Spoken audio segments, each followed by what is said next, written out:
negotiations, superintendent's evaluation. Conference with labor negotiator, updated on negotiations with ABCFT, AFSCME, and CSEA, Government Code Section 54956.7.6. Conference with real property negotiator, one matter, Government Code Section 54956.8. We'll be discussing existing litigation. The board will be going into closed session pursuant to Government Code Section 54956.9D1 to discuss 11 matters, but has determined that specifically identifying these specific matters would jeopardize its ability to conclude existing settlement negotiations to its advantage.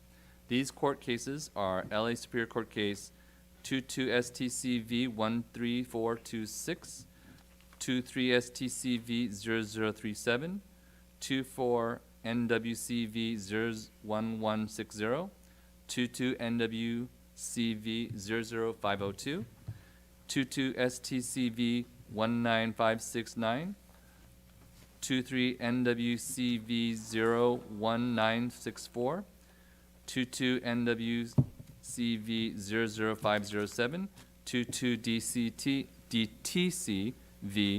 19567, 22-NWCV 00505, 22-NWCV 00505. That Yeah, because there's a slight difference. Also, we'll be discussing United States Central District Court case number 2:CV-06163-MWF-PD(x). Also in closed session, we'll be discussing student discipline. And we'll be deliberating on student expulsion case number 2425-12 pursuant to Education Code sections 48900R and 48900.2. Madam Clerk, are there any comments, public comments on closed session items? I see none. Thank you. Can I have a motion for? Second. Very good. All in favor say aye. Aye. Motion passes 6-0.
Board is back in open session. Can I have a motion? Second. All in favor say aye. Aye. Motion passes 7-0. Thank you very much. It is 7:07. Please silence your cell phones. I even turned mine off. If anyone is in need of translation services, there should be somebody in the back to help you with that support. Tonight in closed session, the board discussed a lot of things. Public employee discipline, dismissal, release evaluation, superintendent's evaluation, conference with labor negotiator, update on negotiations with ABCFT, AFSCME, and CSEA pursuant to Government Code Section 54957.6. We had a conference with real property negotiator, one matter, Government Code Section 54956.8. Existing litigation, pursuant to Government Code Section 54956.9D1, the board discussed 11 matters, but has determined that specifically identifying the matters will jeopardize its ability to conclude existing settlement negotiations to its advantage. Do I have to read all these? I previously read through these specific Los Angeles Superior Court cases, starting with number 22STCV 13426, which is in the agenda, and the last one being 22NWCV 00505, and also United States Central District Court case number 2-CV-06163-MWF-PD small x.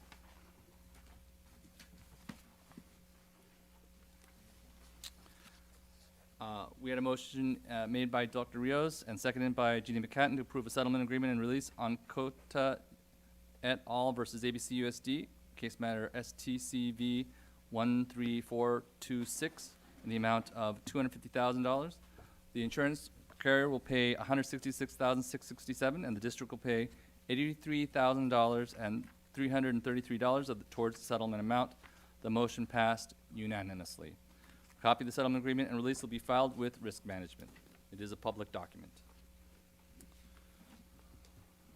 Student discipline. Can I have a motion and a second based upon the board's review in closed session that the board accepts the recommendation for expulsion in student expulsion case number 2425-12 and orders the student expelled based on violations of Education Code sections 48900R and 48900.2 pursuant to the stipulated terms, and adopts the recommended rehabilitation plan. And the student may seek readmission to the district for the period following the conclusion of the 2025-2026 school year.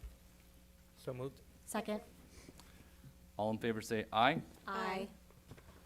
Motion passes 7-0. Pledge of Allegiance. Call on Vice President Noyola. Can everyone please stand, face the flag, right hand over your heart, ready, begin. I pledge allegiance to the flag of the United States of America and to the republic for which it stands, one nation, under God, indivisible, with liberty and justice for all. Thank you.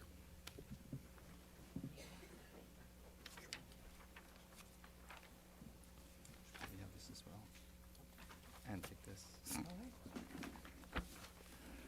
All right, presentation, spotlight on learning and teaching. We will now have a presentation. Preview our summer professional learning, Transcend. Mr. Lawrence, take it away.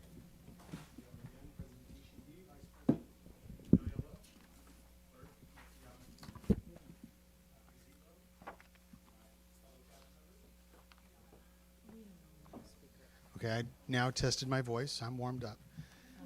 President Nishii, Vice President Noyola, Clerk Yoka Yamabuye, Dr. Zietlow, and my fellow cabinet members in the broader community. Thrilled to give you a preview of this Friday's summer professional learning. The theme this year is Transcend, and we are trying to transcend together. We're going to transcend learning, teaching, and barriers and challenges that we might face. We have at this moment, I just checked, about 750 registered to attend. These are mostly teachers and nurses. We've also invited administrators as well, and we're thrilled to have that broad ABC community join us for the event. It'll be held at Artesia High School this year, this Friday, and we have a breakfast that begins at 7:30. I invite all of you to join us. I know one of you at least is already coming. We have a full day of learning. The sessions were extended based on feedback from last year to be 75 minutes in length, so you can dive in a little deeper. And we have topics that you see on the screen here and many others. A good feature of this is the Universal Design for Learning, or UDL. Student behavior features prominently in here.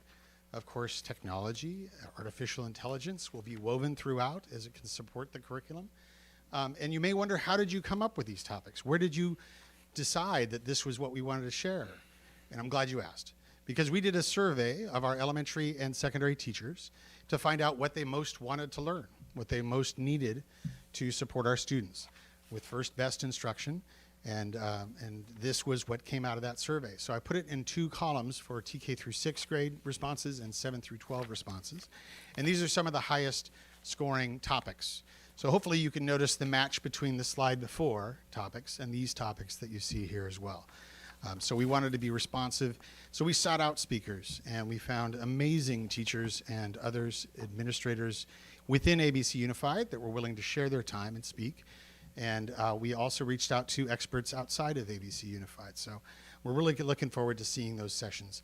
We have 111 sessions scheduled and 71 speakers. Of those 71 speakers, 45 are ABC Unified employees, and I just put a selection here of folks that you would potentially be able to go and see speak. Some of them also spoke at our winter PL. Some of them are regular fixtures at summer PL, and we're thrilled to have all of them. Our keynote speaker is Lainey Rowell. She's going to speak on cultivating a culture of learning for students. And she spoke at Winter PL as well as one of our spotlight speakers. And we'll be giving away some of her books. She's also sticking around after the keynote and doing 3 more sessions in that same gym, 75 minutes each. So she's earning the lunch that we're going to provide her. And then Michael Hernandez is also a featured speaker. He's a teacher. He's over in Miracosta High School in Manhattan Beach. He teaches media, talks about ways to defeat cheating. Uncheatable assessments is one of the things that he speaks on. And so it's how to utilize AI, but also use it in a way that students it's very difficult to cheat because they're building project-based assignments and they're responding to those. And all of that, of course, is listed on our website, which is abcpl.app. We intend to keep that as a regular website. It's short, easy for folks to use. Here's the event by the numbers. As I mentioned, over 700. We were at about 700 when I turned these slides in, but we're now at 750. So we're seeing a spike at the last minute. I already mentioned 111 sessions. We are also featuring 5 student speakers. We reached out to all of the high schools and middle schools and invited students to submit a 90-second talk on the topic of transcend. What do they think of when they think about transcending? And we have, I have to tell you, some amazing speakers. We've invited one of them to speak in person, and she'll be there to speak for 3 minutes. She's a rising senior from Whitney High School, and I look forward to having you see her speak as well. This is a collaborative effort. I'm here, of course, presenting, but it is a team effort.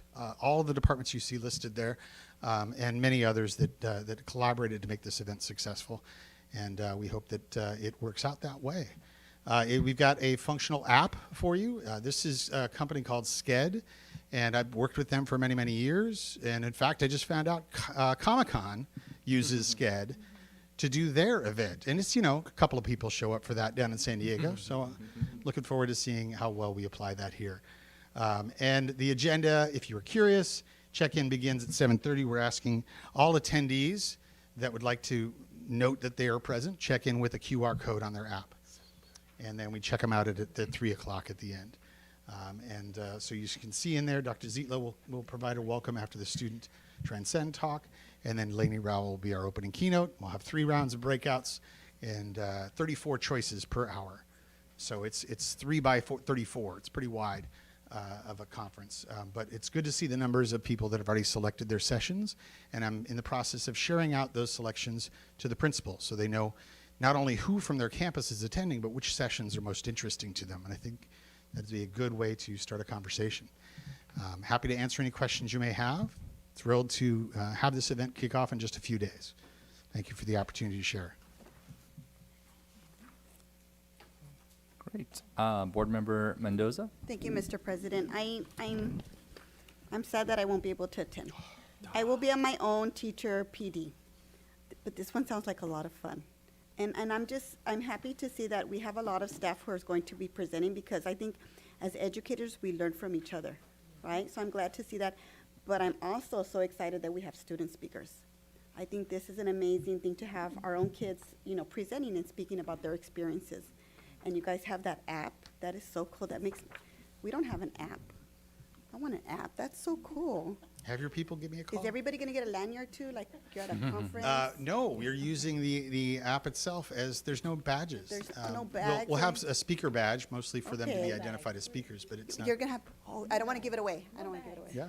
Okay. Oh, thought And I it was do have bad. good news for you. I know, I'm sorry you can't make it, but, and I don't say this because I want everyone to come, but we are recording the students that are presenting, and we Okay. will post that on social media. Oh, So okay. you can catch at least the students in the keynote afterwards. Well, thank you. This looks very organized, and I'm sorry that I'm going to miss it. Maybe next year. Next year. Thank you so much. Thank you, Mr. President. Dr. Rios. Thank you. Yes, I coordinated a little tiny conference. I can't even imagine for 750, so I'm sure a lot of work is going on into this.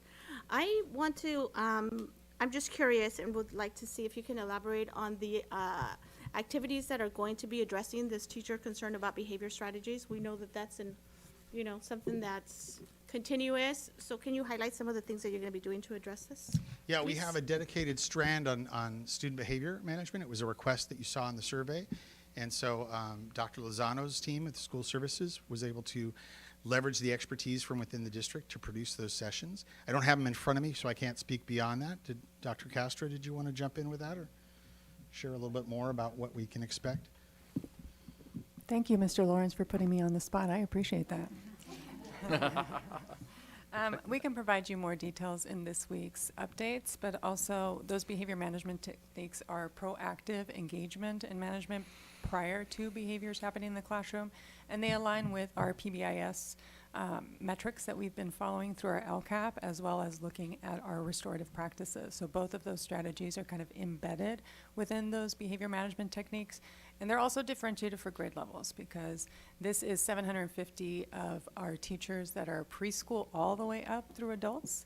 And so we do recognize that, and we differentiate, strategies for TK look a little differently than strategies for middle schoolers, as well as strategies for high schoolers. Although I will say from personal experience, sometimes my middle schooler is kind of like having a TKer again in the house. So, some of those strategies we look at, how do we proactively engage students to prevent behaviors? And that's what we mean by behavior management. But I can give you more details.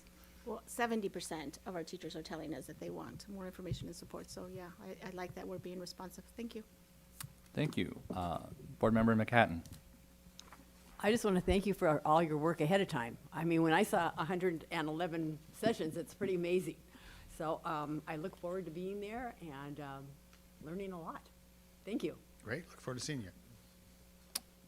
So thank you very much. Vice President Noyola was there last year. This is a great conference. I think I've seen many of us, our team that's been out here. I think I even won a chair. So apparently you can win the prizes, whatever it is. They had a really great presentation, authors and about AI and various practical ways of going through actually just anything. And we even had outside people come in and pay to come, right? For winter PL, yes. And this is something that it starts at 7:30. So this staff is starting at 5, 6, some ungodly time on a Friday. We are Oh my coming in God. Thursday. We're cheating. We're going to come in on Thursday and set up in the afternoon. Yeah, but you don't Yeah, come they'll be there. rolling We'll at all be there 7:30. early You're going to Friday. be coming in early. I know that. So anyway, thank you very much for your work on this. It is a lot of work, and it provides a big benefit to our district, our teachers, our entire way of being together and improving our morale. So whatever decisions that are out here, thank you for providing that leadership. We really love you. Don't go I will anywhere. stress it's a team effort. Dr. Balbuena, Dr. Francois, the whole team. Dr. Ha, we all been putting in a lot of effort to make sure this is a success. Thank you. Thank you. We'll have our next presentation, Student Outreach and Support, Dr. Castro.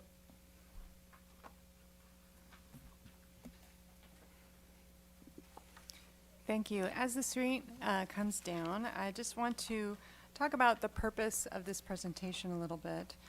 This past summer, we saw an increase in immigration enforcement activities in our communities, and that created a lot of fear and anxiety for many of our families. And we saw the evidence of that as we saw a decrease in attendance at summer school programs. We saw an increase in outreach from our families to our ABC Community Center as well as to our migrant education.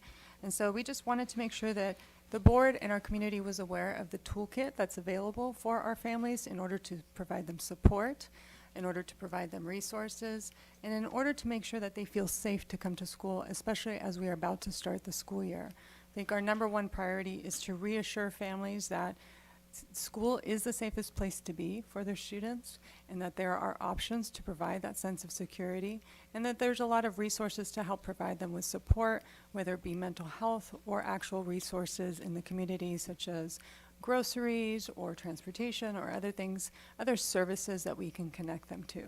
So I wanted to introduce the two people that were very closely involved with us. That's Dr. Evelyn Ha, who is part of our Director of Special Programs, who helps to oversee our migrant education programs, and Dr. Myra Lozano, who is also the Director of School Services, who helps to oversee our mental health professionals and our programs such as the ABC Community Center. I don't see a thing to move forward. Are they gonna move forward? They have it. Okay. So if you can go to the next slide for our LCAP Goal 2. So I do want to remind us, one of our major goals in our LCAP is to ensure student connectedness, well-being, and sense of safety. And that's really what we focused on in putting together this toolkit into engaging in outreach with our families. So without further ado, I'm just going to have Dr. Lozano come forward and speak to a little bit about the educational rights of students and explain some of the responsibilities and resources that she's been able to provide to our families this summer. Dr. Lozano? Yes, thank you. Good evening, President Nishi, Vice President Mr. Noyola, Clerk and Mrs. Yokoyama Bui, board members, cabinet, public. It's a pleasure to be here this evening. We have been making sure that all of our staff is aware of the educational rights of our students. And so we, as you can see here, we follow Pilar versus Doe, FERPA, and of course our board policy. And so it is important that our staff is educated during these difficult times to ensure that we have the correct information for all our families. As it was mentioned, one of the things that we had continued to update is our resources for families, our immigration toolkit and resources. And so we've made sure that this information is available to our parents, and you will hear from Dr. Hawk as we have reached out directly to families to make sure that they have access to this, and we will continue to partner with our families. I think for goal number 2, connectedness, one of the things that we've learned is that the most important thing we can do is to actually have the actual connection with our families to understand what they're going through. And our staff is very committed to that. Our principals, administrators, our teachers. And so we know that especially during the summer, it was important to keep up and make sure that they knew what was happening. But we're truly excited for the beginning of the school year because we are gonna have an opportunity to see our families, to see our students, and to provide any support that they may need. Scott is crucial in updating all this information. As soon as we get information, we make sure that this information is updated. We have to continue to equip our educators to be ready to support our families. And so what we've done is we've prepared a deck of information. We call it always professional learning. We have to guide we have to be the first learners, right? And so we prepared trauma-informed practices in school to be able to be shared with all our administrators, and we did that during our first meeting. And then our MHPs, during the first staff meeting, they're gonna be sharing that with every staff member. We will send a link to the slides that we prepared because they're very practical tips for all our educators at our campuses to be able to do and support our students and be understanding of what's going on. One thing that we've made very clear is when we refer to trauma-informed practices, we're being aware that the adults have to be looking out for how our kids are feeling, what our families are saying. to be able to wrap our arms around them and provide them with the supports that we have. So our MHPs are available, our nurses are available, and everybody knows that they have a plan to know who they need to contact.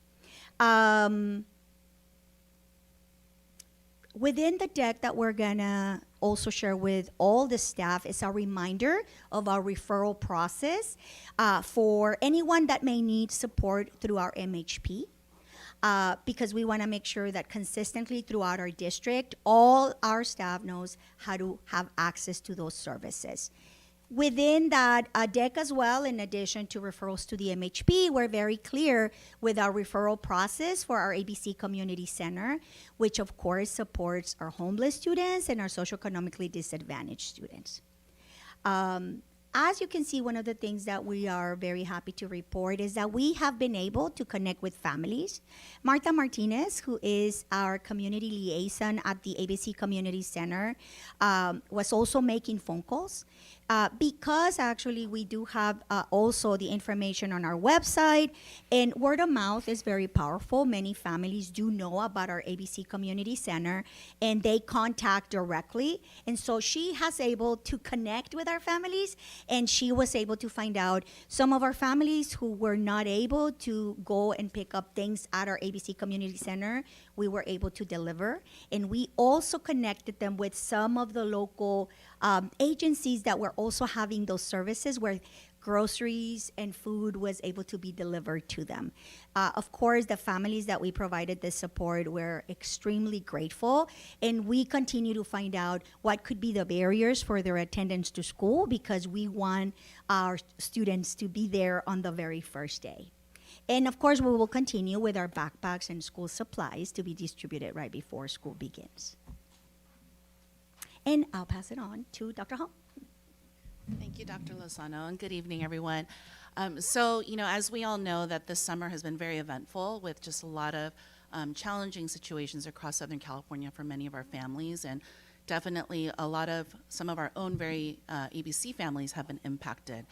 And just, standing here to represent migrant education, we're very proud of the staff that we have to support this program, to support our families in ABC. I specifically want to introduce two of our recruiters who are here with us tonight. We have Elia Carlos and then also Cecilia Perez.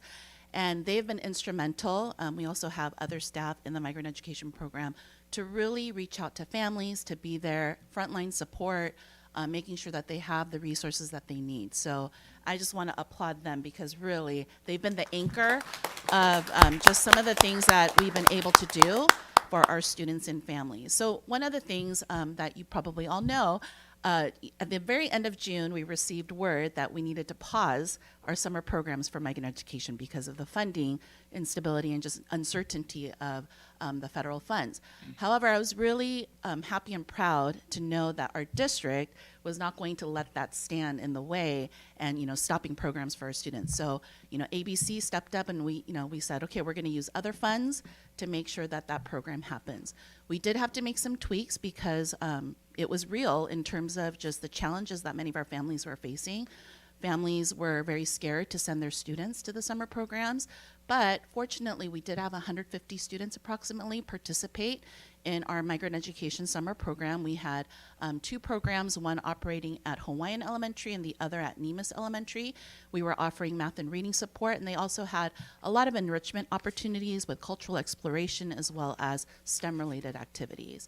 The other thing that our migrant education team was a part of was distributing the free school supplies. So also in partnership with our ABC Community Center, they were able to get the free backpacks and then also put together all kinds of school supplies. And especially when families weren't able to come to the summer program, our recruiters and our team went out to them to make sure that they had the supplies that they needed to start for the school year.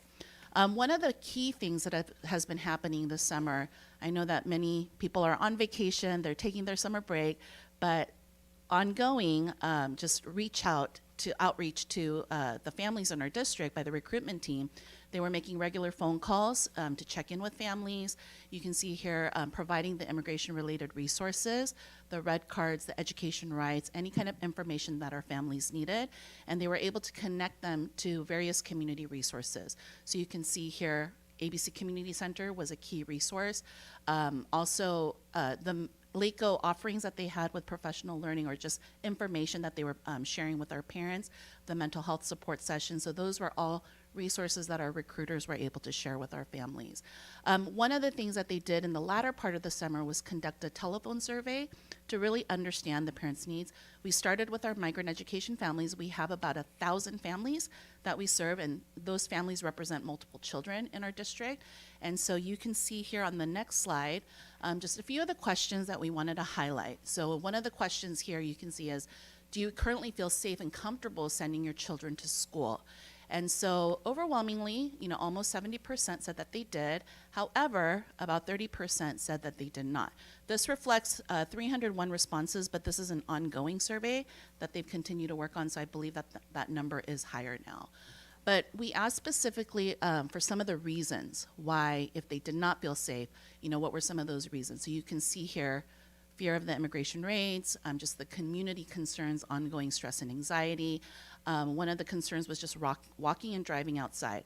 And I know just hearing from the recruiters, from our coordinator for migrant education, just some of those personal stories that they shared with our team just really hits home, because those are things that we might see on the news, but it's actually happening to some of our families in our district. And then, presence of ICE on school campuses, and then transportation was one of the key things that they felt was a reason to worry. So lack of safe and reliable transportation to and from school. In our next slide, one of the questions we did specifically ask about additional transportation, and would that help, our students attend? So we had 63.5% say no. However, 36.5% of our parents that responded did say that they would definitely want this option.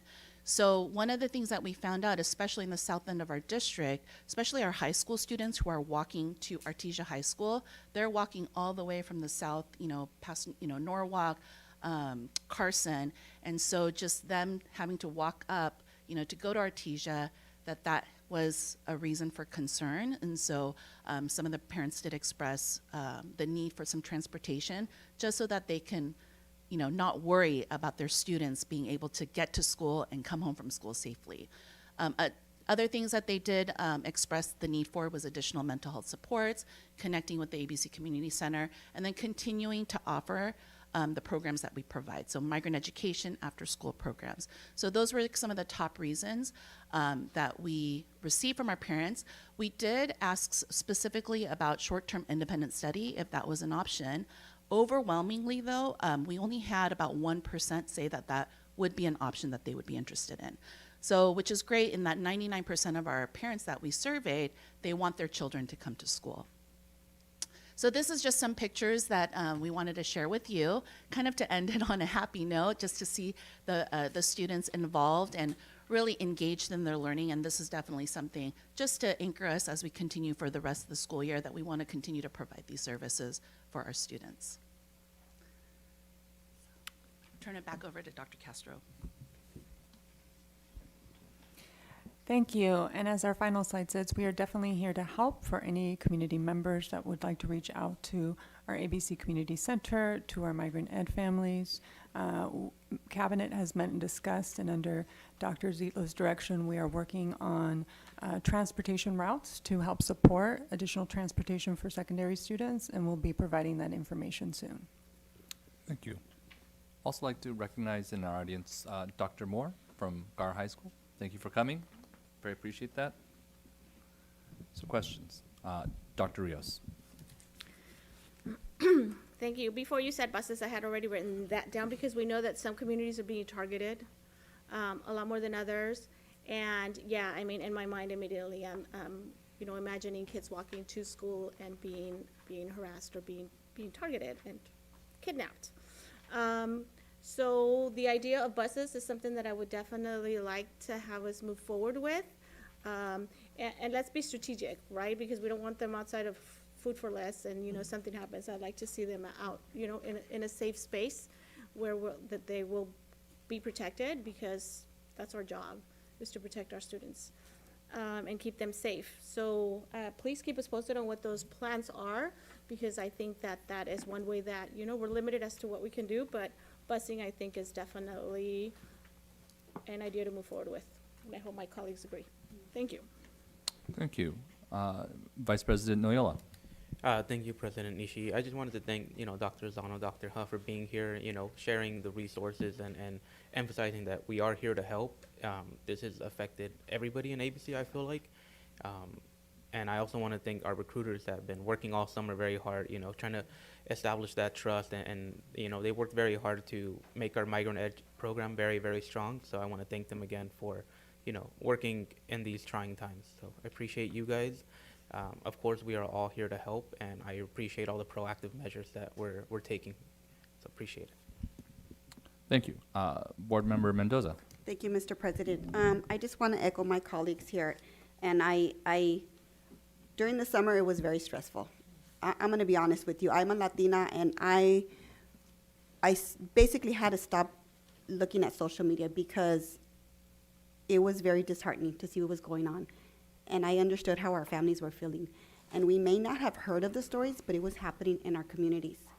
As we go around and go to different events, people will come up to you and tell you their stories, and it's heartbreaking. And so I'm glad that as a district we are focusing on our students, because school should be their happy and safe place. And I know throughout the summer I was talking to superintendent and staff, and they were doing an amazing job. I visited Ferguson, I went to Nimes, and the ladies over there, señoritas, un beso y un abrazo, porque lo que está haciendo por nuestros estudiantes. Without them, I think a lot of our kids would have stayed home. And I want to say this in Spanish really quick to our community who's listening.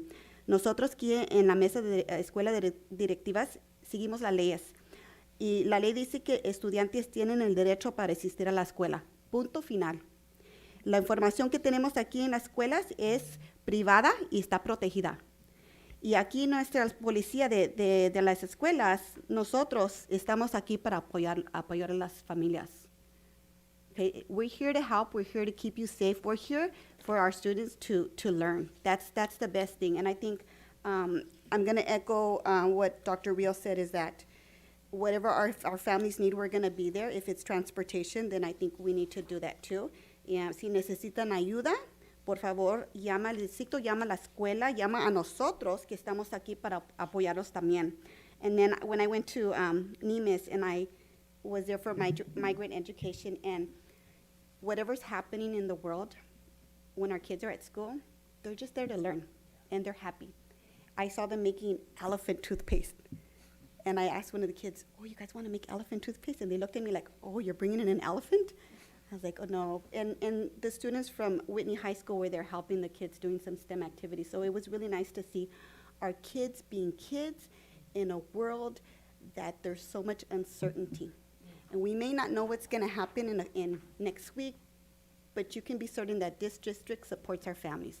So thank you for all the work that you're doing, and this is a priority for the board. Thank you, Mr. President. Thank you. Maybe we should have some English translation, right? I can say it. I said that we follow the law and that students have the right to attend school. Punto final. Punto final. And I said information is kept private and protected, and we follow our board policy that we protect our families and we support them. Thank you. Board Member Tatiana Yokoyama Bui. Thank you. I do want to echo my fellow board members. Thank you, Dr. Ha, Dr. Lozano, to our district for prioritizing this summer. Our recruiters, I've met a few recruiters as well at Carver Elementary, so I'm so thankful that we had a full-on team who took this very seriously this summer. My heart goes out to the families who've been affected, and this next year will be a period of uncertainty as well. So I'm glad that we're all sticking together, and we're going to be strong for our kids. We're going to find opportunities for our kids to continue to have some semblance of normalcy during these very difficult times. Thank you, Dr. Huff, for also bringing up whether independent study would be an option, because we know that that's what we kind of want to do is keep our kids as safe as possible, keep them home, but that's not what's maybe the healthiest or the best thing for them. So thank you for asking that question in the survey, so we at least understand what our families want. So, but thank you, everyone. Thanks. Yeah, I have to echo all the board here. While we had summer, the superintendent, Dr. Ha, Dr. Lozano, the parents, liaisons, everybody in the district was working hard. There's no playbook for this. How do you have a playbook for what happened? It's not a challenge, it's fear of being separated from your mom. And I totally get the parents. It's not just the Latino community. I've heard of my daughter's friend's aunt who was picked up because she just had a driver's license, not a passport, and she's an American citizen. Your ability to be calm, stable, creative, to go beyond just what this is the playbook that we have here today, but to reach out into the community, for you to call, for Martha Martinez for the district to be there. There are other districts that had a different reaction to this. There's districts out there that said, no money, stop it. No money, no program. We're ending it. We didn't do that. We forwarded, we advanced out, even if there's no guarantee of having the money. And I'm very proud of the superintendent doing that without my direction, without anybody here's direction, but as knowing the direction of the board would be to do that. Your job is, while we're not there, you're taking care of the day-to-day, these quote-unquote challenges, which are really horrors for our families. So for you to be able to do that is amazing, that we provide these resources, which are not cheap, to this program, which is extremely successful. If you've ever seen parents, they really get out to the parents on a Saturday to work with their kids, and we know that that works. These kids are trying to succeed, and these most vulnerable kids are being not targeted. They're not on our campuses, but they're all around, and that can't be a good environment. So again, thank you for taking that extra step. It really, from the bottom of my heart, education is so important for these kids and all of our kids. It's a tragedy that not all of them got the full measure of the education that they deserve. But I know that you guys are courageous enough and heroes enough to keep them from not losing. Make these kids successful. Let's make them so educated they'll become the President of the United States. Thank you. Thank you. I need a motion to approve the agenda. Second. All in favor say aye. Aye. Motion passes 7-0. I need a motion to approve the minutes of the regular meeting of June 17th. Tatiana moves. Tatiana? Second by Noyola. All in favor say aye. Aye. My reports. Good evening. Hope everybody had a good summer. It's a good halfway point. Summer is a great place, and for some of us, it was a comfortable time. For others, it was a time of horror, right? It's a time of fear. And us as a board, we made some major decisions. The last time we were here, in one meeting, we voted to approve a budget. And we spent our restricted reserves over $15 million. But that's part of the plan, right? We slowed the decline of our unrestricted reserve, and we cut $5.7 million of our budget to address issues that the county had. And by the way, for those that you don't know, reserve is basically our savings account. So we're spending into our savings account. We addressed the county letter. We approved an LCAP. That's a huge, major thing for all of us. We didn't come to a consensus regarding our facilities. And I think the public knows that we still have the issue, so we still have the issue just because we didn't come to a consensus. So I'm looking for proposals, new proposals from this board that we haven't already tried regarding our facility under usage, how we can improve education in our small schools, something that we haven't done already. If you have an idea, talk to me. Let's put it on. Let's get it done. But also it has to be realistic. We have to be able to do it within a certain amount of time. We can't wait until October. The public demands that we act. Kids are going to graduate. We can't do this too often to the future. Uncertainty is not our friend. Although Tuan is our money guru and he says we can go on as ABC, but if we don't change what ABC represents, will change. If we can't support critical education programs, teachers, staff may not be supported. We'll be just ABC in name only. We don't want to do that. So I need proposals from other board members, direction, so that we can move forward with what we have here. And I don't want just ordering something to happen. I want it to actually happen. It's got to be more than just words. Got to make it happen. We have to actually make it happen.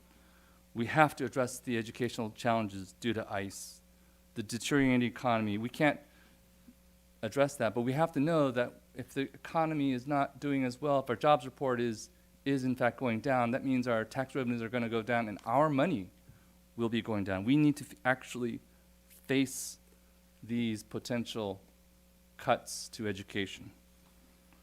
The community is relying on us for real leadership to deal with change. And I know we all look at leadership with different ideas. We all think it's something different. Some of us, it's more analytical. Some of it is being popular and being responsive. We are a team that will work together. That is the key, that no one of us is going to bear the burden of being a leader, but that we all work together, right? It's not Ernie by himself. It's not Francisco by himself. It's not Tatiana by herself. All of us are responsible for taking on the burden of leadership, and our community demands that.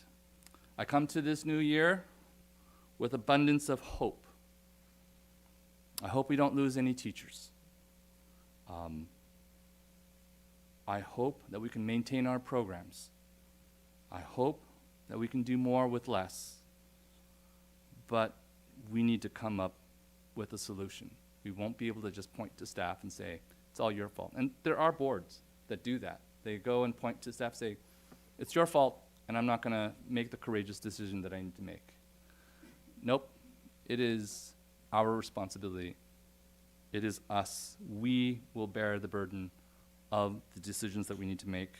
And I hope at this midway point, we've done pretty well with the budget, pretty well with LCAP, pretty well with a lot of great programs that we put forth. And I'm hoping to leave it in your hands with even better shape. Despite the challenges that we have, I know that we can rise to that occasion, but not just with words, with action. Thank you. Dr. Zilo. Thank you. Well, as we open this year, we've had a bit of the word I like to use is interesting summer. We continue to see various changes. We're going to see that in federal funding, federal rulings, laws, and our goal will be to follow the law and create safe spaces for kids to learn. That's what we do. We focus on their learning.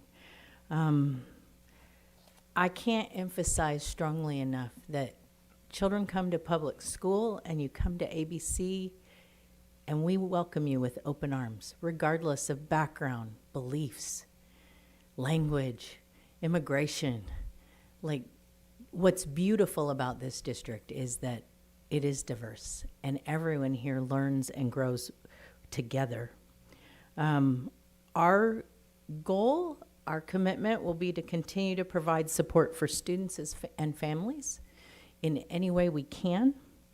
We want to make sure that students can learn when they're with us and that they're able to get to and from school in a way that is safe and most reassuring to them. And we'll continue to communicate when there's changes, when something's new. Whatever it is, we want to work with our families. We may find families have really unique needs, and so we'll work one-on-one to support them. That's our goal. I'm excited because we're getting close. We're going to see new teachers tomorrow morning and begin their process of orientation to the district. Food service does their orientation on Thursday, teachers and nurses on Friday. We had a wonderful time last week on Wednesday with directors and principals, setting direction and expectations for the year, meeting with all of our management and confidential staff on Friday to, again, come together and remind ourselves why we do our work and that everybody's job, regardless of what you do, is about the teaching and learning of students. So I'm excited. Our teachers officially are here back to work on the 11th with our 7th graders starting on Tuesday the 12th and everyone back to school on Wednesday the 13th. My summer really kind of had one key piece for me. I find myself to be in a position where I get to represent superintendents for the state of California in Washington, D.C. each summer. And so I took advantage, and with the funding things that were going on, I met with some of our legislators and got them to help us also with that campaign of making our voices heard, to say, whatever you're doing, children didn't do it. Let's not punish children. Children don't control where they live. They don't control who they are. What they control is they have a responsibility by law to go to school in our country. And so I was thankful to remind people that we need to all be saying that. We can't punish children for whatever it is that adults are upset about, because it's not their fault. And so I work to try and make our voice heard, that whatever we're going to do, whatever adults want to decide in our country, that has nothing to do with little kids, with teenagers, with people who are trying to go back to school and get their life together. And so hopefully we will continue to keep education as a sacred space, because it is the one thing that we do as a nation that a lot of other places do not. And we need to keep that for our kids and for the good of our nation. So with that, I'm excited for a new school year. Thank you, Dr. Zillow. Employee representative report, Ray Gare.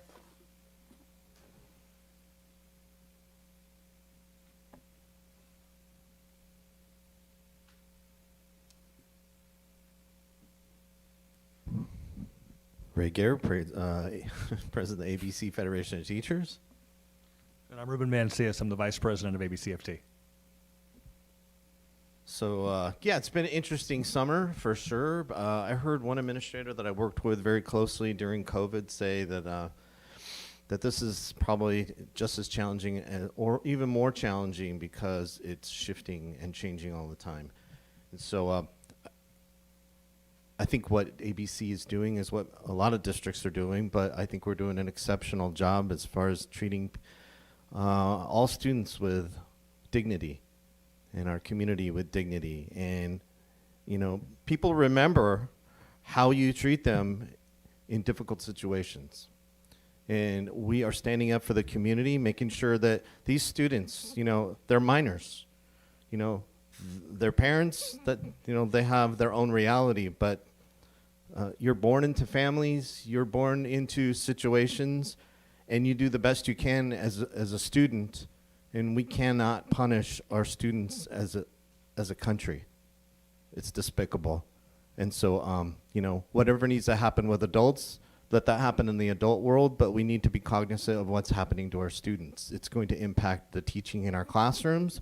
It's going to impact the emotional security of our students, and not just the students that are impacted at home, but every student in that classroom is going to feel the ripple of what's going on in our society. So I'm glad that ABC is treating everybody with dignity and support, and we're going to continue to do the right thing. And, you know, I know we're here to, tomorrow's a big day for us. We have new teachers coming in. It's always fun. Thank you, board members who show up every single year to welcome. I think that's really unique. We were doing it long before it was mandated by the state of California for the union, the district, and the board members to get together and really welcome new employees. it's an awesome experience for them as new teachers. And so thank you for that. And we look forward to doing that. Thursday, we'll be meeting with our rep council, and that'll be our first time we actually, some get to sit down with their new principals, or principals get to sit down with their new site reps. And that's really crucial because all year long, they have conversations, sometimes weekly, sometimes daily, about the things that are going on in their schools. They're closest to the issues, so they work out a majority of the problems or issues that are popping up. So tomorrow and the next day are really crucial. And then thank you, Mr. Lawrence, for setting up Friday for the technology support that we're gonna, in technology professional development. Those have been hot. We have 950 teachers or so, and 700 are signed up. That's huge. That says something about the quality, and that in negotiations we were able to negotiate something that made sense for teachers to go there as far as compensation. I know in another district that, my wife woke up this morning, hit the buzzer, said it's not worth $180. I'm not going. And if we had, that means she missed out on professional development, and she missed out on networking and starting the work. But if your time is more valuable to fix your classroom or do whatever, you're not going to do those things. So I appreciate that the board supported that. It's a huge gathering at the beginning of the year to have like a uniform message and to everybody to hear the superintendent talk. There's a lot of power in that. So thank you. Hope everybody has a good year. Ruben Mencius. I want to thank our superintendent for her inspiring words. And I echo our board president in terms of his optimism. I too am hopeful for the next school year. I think that we see many of the challenges very clearly, but the fact that we see them means that, once you can identify the problem, then you can work to solve it. And I think that that's what we model for our students and for our community, right? We solve problems together. And Ray pointed out a lot of the excellent things that we have lined up. New teacher orientation, always very exciting. Literally the new lifeblood and that kind of generational kind of infusion of talent. Our rep council is powerful, and it gives an opportunity to kind of instill our PAL culture into the beginning of the year with new site reps and new administrators. And then of course Friday, I thought last year's PL was fantastic. It's going to be tough to top it, but I'm pretty sure that we might be able to do that. I do want to speak. I'm the vice president. I'm also the chief negotiator for ABCFT, and I think board president Nishii spoke about this. We talk about summer. This feels like Groundhog Day. I feel like I was just here. But he spoke at a recent board meeting, and I think he was eloquent in the idea of pointing out that our achievement lies with our students, not with buildings, not with physical places, but with the good work that we do with our staff and our students. The golden bells, those are because of people. Those are because of personnel. Those are not because of a physical place. That's because of the culture and because of the hard work of the personnel, of all the staff who work together so well with the community. I am concerned about making sure that we can go to our staff and our community and say, we have a long-term plan. Competitiveness, it's in the eye of the beholder to a degree, but it's real. Being competitive is real, and I am concerned about it. Ray just mentioned a concrete example. At a certain point, you can talk about culture, but then you have to kind of follow that up with a real commitment in terms of things like compensation. And so I am concerned somewhat when we have excellent PD, right? I don't want our teachers who come here, and I'm gonna, give a real rah-rah speech tomorrow at the new teacher orientation, and I'm gonna be super positive about the PL, and then when they get to year 7, year 8, they look at the pay scale and they say, I really like ABC. I appreciate all the investment that has been made, in me as a teacher, But for my family, I'm going to have to make a different choice, and I'm going to choose to go to a different district. That hurts. That goes against my lifetime commitment. I'm a legacy baby here. I this is my district, and I believe in it. But I also understand, real world kitchen table decisions that families need to make. So I'm here to once again talk about the importance of being competitive, making sound choices, and putting us on the pathway so that we can maintain the success that we are so duly proud of. Thank you. Thank you. Item 15, public hearings. Initial proposal from ABCFT. I'd like to open a public hearing on the initial proposal submitted by ABC Federation of Teachers, Local 2317, California Federation of Teachers, American Federation of Teachers, AFL-CIO, to reopen negotiations for successor collective bargaining contract for the 2025-2028 master contract. Copies of the initial proposal are available for the public to view. Are there any public comments on this particular item? I see none. Thank you. Public hearing is now closed. District response to the ABCFT initial proposal. I'd like to open a public hearing on the ABCF Unified School District Negotiating Team response to the ABC Federation of Teachers Local 2317, California Federation of Teachers, American Federation of Teachers / AFL-CIO, to reopen negotiations for the successor collective bargaining contract for the 2025-2028 master contract. Copies of the district response are also available for the public to view. Are there any public comments for this particular item? I see none. Hearing no public comments, the public hearing is closed.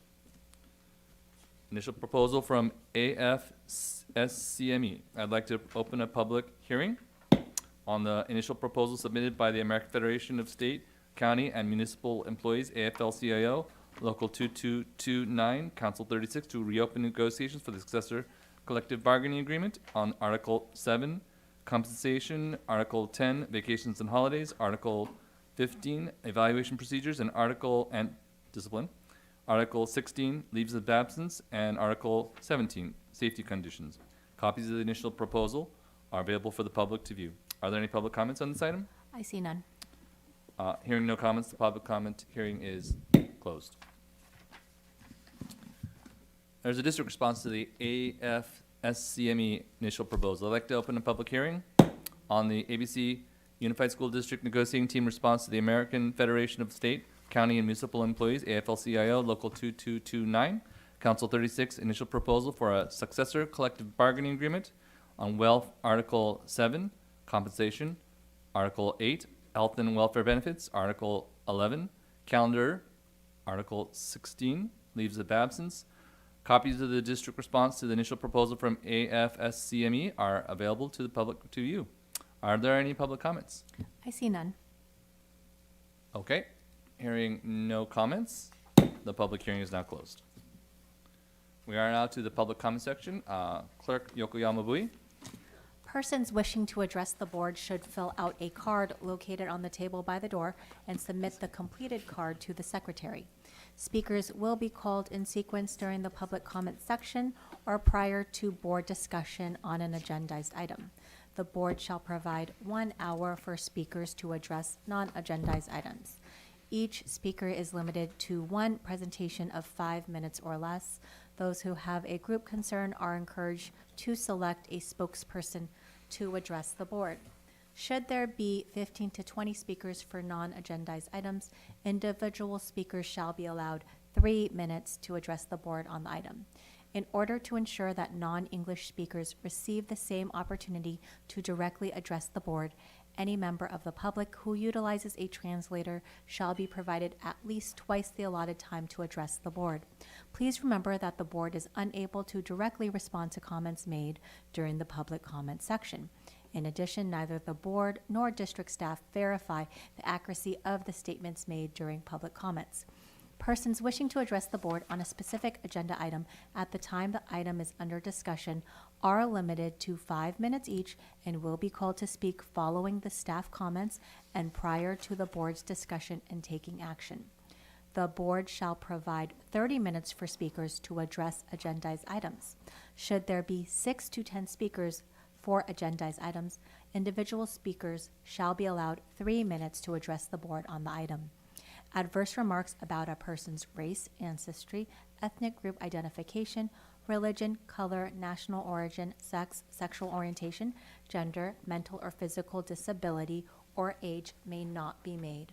Please avoid remarks or charges which reflect upon the character, motives, qualifications, or ability of any school district employee, regardless if the identification is by name, position, or other reference. Such comments may be presented through the proper administrative channels set forth in bylaw 9323. We have 3 public speakers. The first is Marty Powers. Following Marty will be Margaret Sato. Good evening. I thank you, Dr. Zeitlo, the superintendent, her administrative assistant, and all of the board members for this opportunity. I see Ernie. I met Ernie about 9 years ago. You may not remember. I remember when you were running the first time and you were walking. We live on Arabella Drive, and my wife and I had a chance to meet you then. Otherwise, I've been a ghost since then. I get my news just by reading the free newspaper that I pick up at the bakery. I mean, that's, just pretty much where I read about things. And I want to just give you a quick story. My wife moved here 31 years ago as a single parent, bought a house on Arabella, raised her daughter through Leo, through Cerritos High School, and she's an Ivy League grad. My wife was able to do that in a different time. We own some properties in Leo, of course, because my wife thinks that's the greatest area of the city to own property in. And I will tell you that we don't have homes filled with children. They're not there. In fact, one of our renters is leaving in May. Grew up here. His wife grew up here, Cerritos High grads. They're going to go away for a while until they can earn their million and then come back. But they're coming back. But the families have shrunk. I bring this to your attention simply because I'm a retired educator, just retired a few weeks ago, 40 years, 32 as a school principal. I did my dissertation on creating community in large schools. I was an elementary principal. We're in schools between 750 to 1,100. My concern is, as you're looking to make your decisions, I got great faith in all of you from what I've read in the paper, and I went online and actually looked. I ask that you really work together as a team, make a plan, and then stick to it. My wife would have been with me, but she's got garden club at the house tonight, succulents, and but she said, it's a concern. ABC schools are the reason people live here. It's truly the reason. Now, the second reason is great opportunity. It's a great community here, but the schools. So all I ask is, in my 40 years, there's 2 things. I spent half my time, 20 years in Madison, Wisconsin. I was a teacher there and then a school principal, urban school principal. And I've spent my other 20 years in both Sacramento and Beverly Hills as a principal. I will tell you simply that when we're in a hole, stop digging, okay? Plant something in that hole. You have an opportunity to plant something that will bloom. You're all smart, you're creative. I see all you with your doctor stuff. It gives me calmness to have heard Ernie speak earlier this evening, to hear what everything's going on in the district. So all I ask is that you focus and calm the environment out there, because what you're hearing from some parts, you hear from other parts. People are concerned about the quality long term, and we live in a very uncertain environment right now. So thank you. Have a good evening. Thank you. Next speaker, we have Margaret Sato, followed by Jacob Gutierrez.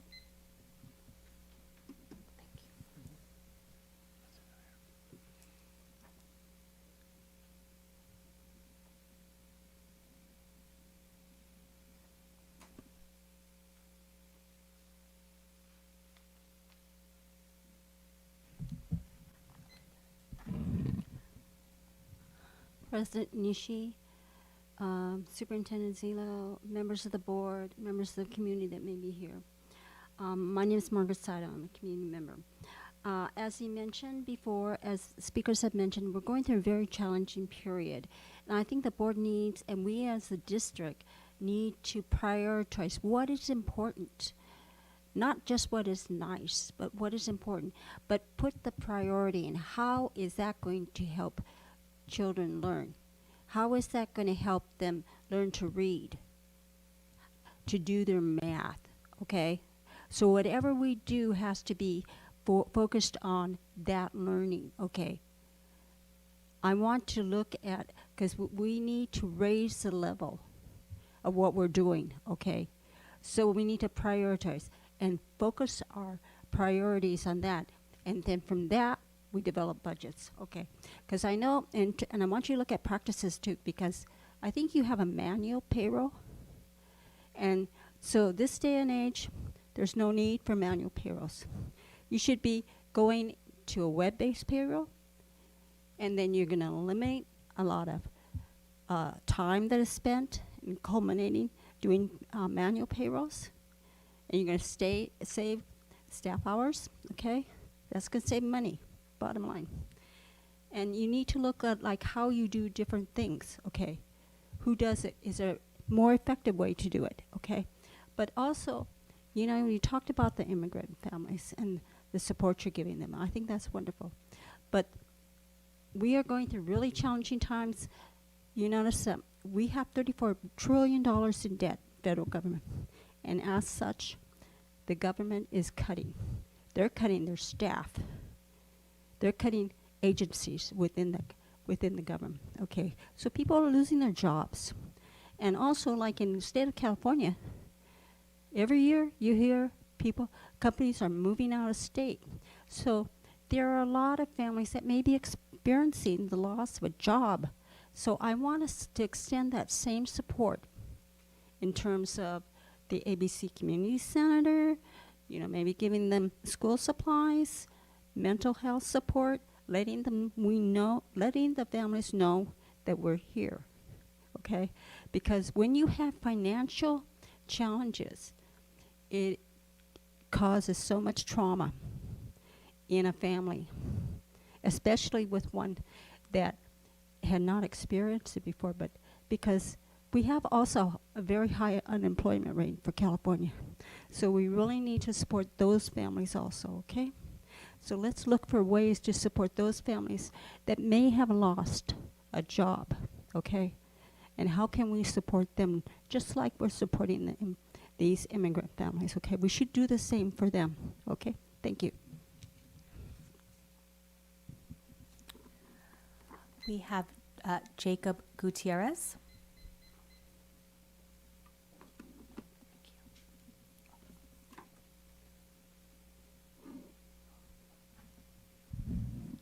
Good evening, Superintendent Dr. Zitlo, Mr. President Nishi, Mr. Vice President Noyola, Board Clerk Ms. Yokoyama, and board members Ms. Manhattan, Ms. Mendoza, Dr. Rios, and Ms. Yu, and members of the community in person or listening virtually. My name is Jacob Gutierrez, and I am a proud senior of Richard Gar High School, the school I have called my home since my freshman year. Let me take you back to a moment that changed my life. September 7, 2022, at exactly 3:29 p.m., I walked into the ASB room for the first time after getting an unknown call from a number I did not know. I was greeted by Mr. Velez, who asked if I wanted to take the position of freshman class president, something I had applied for on a whim a month prior. My response, yeah, sure. And the next day, I was on a bus to our leadership retreat in Palomar, San Diego. That weekend changed everything for me. This wasn't just another extracurricular to add onto my college resume, but rather I found a second family. Since then, I have served as the sophomore class president and made history as the first ever junior to serve as an ASB president, the first ever president to serve 2 consecutive terms, and the first ever ASB co-president. But I didn't do this alone. I did this with the guidance, belief, and mentorship of Mr. Velez, a GAR graduate himself who returned to give back to the school that raised him, and for nearly 20 years, with countless hours in his office, that's exactly what he's done, which is why I'm standing here today.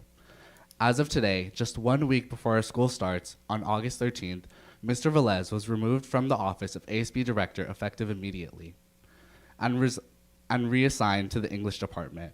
No warning, no student input, no transition, and no respect for the student leaders of ASB. Let me be clear, this does not just feel like a simple staffing change. For years, ASB has thrived because we've been empowered to lead. That kind of growth that doesn't come from control, it comes from mentorship, and now not only has that been taken away, but we, the students, are expected to train a brand new advisor with 1 year of experience as a teacher and class cabinet advisor on how to run a program Mr. Velez built. Tomorrow morning at 7:30 a.m., members of ASB are asked to run a senior registration for GAR with our brand new advisor who has yet to be trained. This is unacceptable for the fact that ASB may be student-led, but we should not be left without proper support at the very least. We deserve an advisor who is prepared and capable of guiding us when we need help. Expecting students to carry the full load and the weight of this event without qualified oversight is unfair and sets us up for unnecessary stress and failure. We are ready to lead, but we shouldn't do it alone. Mr. Velez has shaped hundreds of students into leaders, including me. Removing him without conversation, context, or care is a disservice to all of us. Why strip someone with just 3 years left from finishing what he has started? Why dismantle the program that works? Mr. Velez isn't just an advisor, he's my mentor, a coach, and a guide. ASB under his leadership has become more than a student government, it's become a home to me and many others. To remove him like this tells us that our voices simply don't matter. That leadership, legacy, and student trust are simply disposable. On behalf of myself, my peers, and every student that has been shaped by Mr. Velez himself, I'm asking you, the board, acquaintances of Mr. Velez, who have seen his impact on the students, please step in and urge the GAR administration to reconsider this decision, not out of sentiment, but out of principle, because it is right, it is just, and because our ASB and our students of ASB and entire student body deserve nothing less. All we ask is to cross the finish line with our advisor, our mentor, or as we know him, our Yoda. Thank you.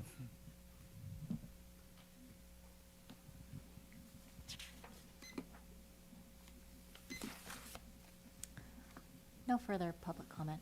Thank you. Can I have a motion to approve the consent calendar? Second. Is there anybody who wishes to move any items?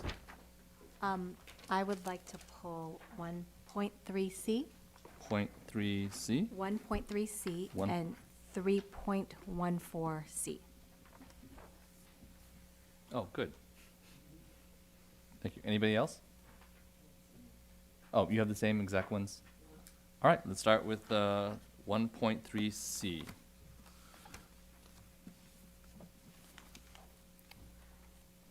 For Campus Safety Group, I would like to inquire as to the compliance training and support that will be provided by the Campus Safety Group.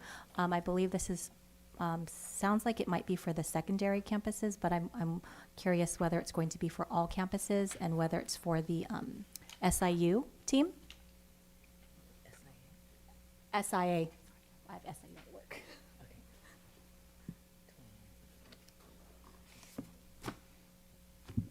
Thank you. So this is not for the SIA or the Student Intervention Assistance team.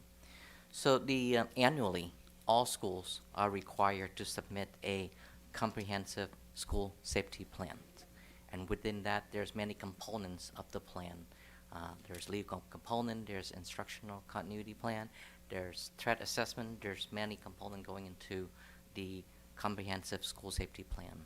So this group will be supporting the school in putting the plan together to ensure, the process is proper, to ensure the different components are in the plan. So once it gets to the district level, and to get approval, it would be timely and it meet all the requirements. So it just to support the school putting the comprehensive school safety plan together. And it's not about training of the SIA. What is the compliance training?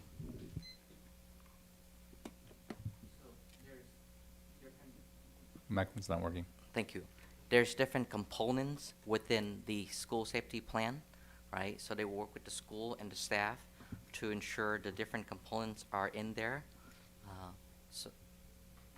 So we can forward to you through Thursday notes a sample of a compliant school safety plan with the different components in it. Okay. Is that, I hope. Actually, Board Member Manhattan, did you have a question regarding 1 point? Oh, okay. All right, so we'll move on to 3.14. Oh, did you want to pull an item? Oh, I'm sorry, Letty. Dr. Mendoza. Board Member Mendoza. It's okay. Thank Would you you, like to Mr. make a President. comment? No, I just maybe just for clarification, Mr. Nguyen, can you just explain like what's in a safety plan for our community so they understand what a school safety plan is?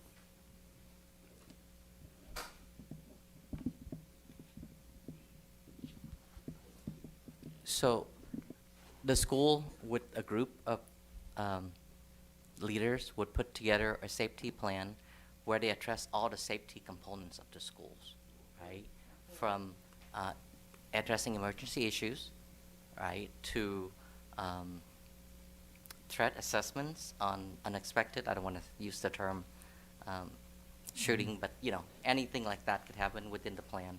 There's a way to respond to that properly, to train the staff on how to do that. At the same time, when there's a disruption of the school where they have to close the school, what is the instructional plan to support the students with that? So all the components related to safety and threat to the schools will be addressed in the plan. Thank you. Yeah, I just wanted the community to know that it's our safety plan. It's what our students, our staff would be, expected to do in that plan, and that we practice it at school sites. Correct. Yearly. Thank you. Any other question? No, but just to follow up, and to follow up on what Board Member Mendoza has mentioned, I believe this safety plan is typically reviewed at school site council meetings. So if there are any parents or families who are interested in the safety plan at their specific school, they could review that at those meetings, correct? Correct. And, we have the Director of Secondary Schools here to answer additional question if you need to. There are certain components with the plan that you want to make public, they want to know, but there are certain components to protect the students, I don't want to say secret, but it should be confidential to protect the students. But, if you'd like more information, Dr. Loy is more than happy to answer the question, but it's about the plan on how to protect students in case of emergency. Thank you. Thank you. Let's move to item, so would you put it back on the consent calendar? Yes, thank you. Thank you. Item 3.14, start with Board Member Yokoyama Bui. Yes, I saw this, and I feel like I've seen Tutor Zone before on one of our prior agendas, but I did want to recognize that this is bringing tutoring services into elementary schools and middle schools. I attended a town hall with Dr. Rios and Vice President Noyola, where that was a specific request by community members, is that they want more services in their schools, something that maybe other parents and other schools can afford to provide to their students, but we may not have access to in other schools. So I do recognize this, and I'm very pleased to see this, and I hope that our students benefit greatly from this. Thank you. Board Member McHatton. I just had a couple of questions. A little more information about Tutor Zone, what schools it's at. It looks like we've had it in the district since 2014. The instructors look like they have a good background for tutoring services, but what particular schools is it at? Thank you for the question. So Tutor Zone works to customize support at each school site. And really what we do is our elementary and secondary curriculum directors meet with the principals to talk about the plan for support in terms of an hour after school. This year, some of the guidelines are going to change because now we have attendance recovery programs that we can use to recoup attendance, and we can use some of these tutoring programs for that. Our first priority when we meet with principals in addressing their plan for intervention after school is to see if their teachers are able to stay after school and provide that direct service. Sometimes that plan includes that they have so many students and that we don't want to overwhelm the teachers. We know small groups are good to have for our teachers, and so some of that is paired with a teacher. We hire Tutor Zone for some of our schools to create smaller groups. Some of our schools, because of limited staffing or limited opportunities, their main support is a lead teacher oversees the tutoring program with Tutor Zone. And so it's customized, and we usually meet with schools at the beginning of the year once we have the final data in, and we customize it based on what we see in the data. So how many level 1 students do we have, and how much support can we provide after school? I can give you information on how many schools we've provided support at in the past, because again, since it's customized, it's based on who needs it at that moment in time based on data. So in the past, we provided support to 10 elementary schools, 2 middle schools, and we've even provided support, for example, at Whitney High School. So like at Whitney High School, they have a very strong peer tutoring program, but their peer tutors need support and training on how to actually tutor other students. And so the peer tutoring program, Tutor Zone trains the students to support 7th and 8th grade students on their campuses. So that gives you a little preview on some of the ways that we use Tutor Zone in ABC. So from year to year, it could vary at the particular schools that it's at. Is that correct? Right. So every school, just to be clear, will have tutoring support. And sometimes at some school sites, the tutoring support is in the form of their own certificated teachers staying and being paid and compensated after school. At other school sites, it takes the form of a combination of Tutor Zone and the teachers on campus. And some other school sites, sometimes it's a lead teacher and then mostly Tutor Zone. So no matter what, our goal is to provide tutoring support at every single campus. And this is just another support system that we have for the schools so that we can make that happen for our students. Dr. Rios? I'm just going to jump in because it raised questions for me. I mean, we're talking a lot about accountability and monitoring progress, and, you know, we have big aspirational goals. Are we monitoring the effect this program is having on our students, and are we seeing results? Thank you for the question, Dr. Rios. Yes, we monitor our students using our benchmark results. And so specifically, our focus last year was around our math benchmark results. And so we monitor how many of those students, for example, on a roster for Tutor Zone, as well as just any tutoring program, right? So it's not just whether it's Tutor Zone, but if it's whether any tutoring program even provided by our teachers, where did the students start, and are we seeing progress being made? So in general, last year, we saw that approximately 75% of students showed up to a 50-point gain from their initial benchmark to their final benchmark 3. About 15% showed a 51-point increase, and then unfortunately 10% showed a decline in benchmark scores for various reasons.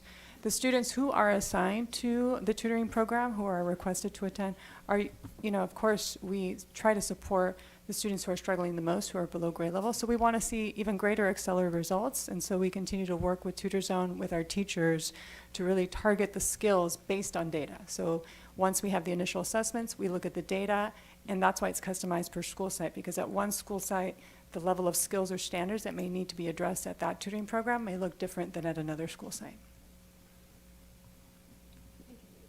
Thank you, Dr. Rios. Actually, that's a great question regarding metrics, like how successful are they in terms of what we actually want them to do, which is increase scores. Thank you for that great answer in terms of specifically 55-point increase for 75% of our students. That's exactly what I want to understand in here. Or just one question, though, regarding the $100 per hour per class. Is that just one individual? Yes, it's one individual for 20 students. For 20 students? Okay, Yes. got it. So it's covering more than one. And what kind of qualifications do they have for Tutor Zone?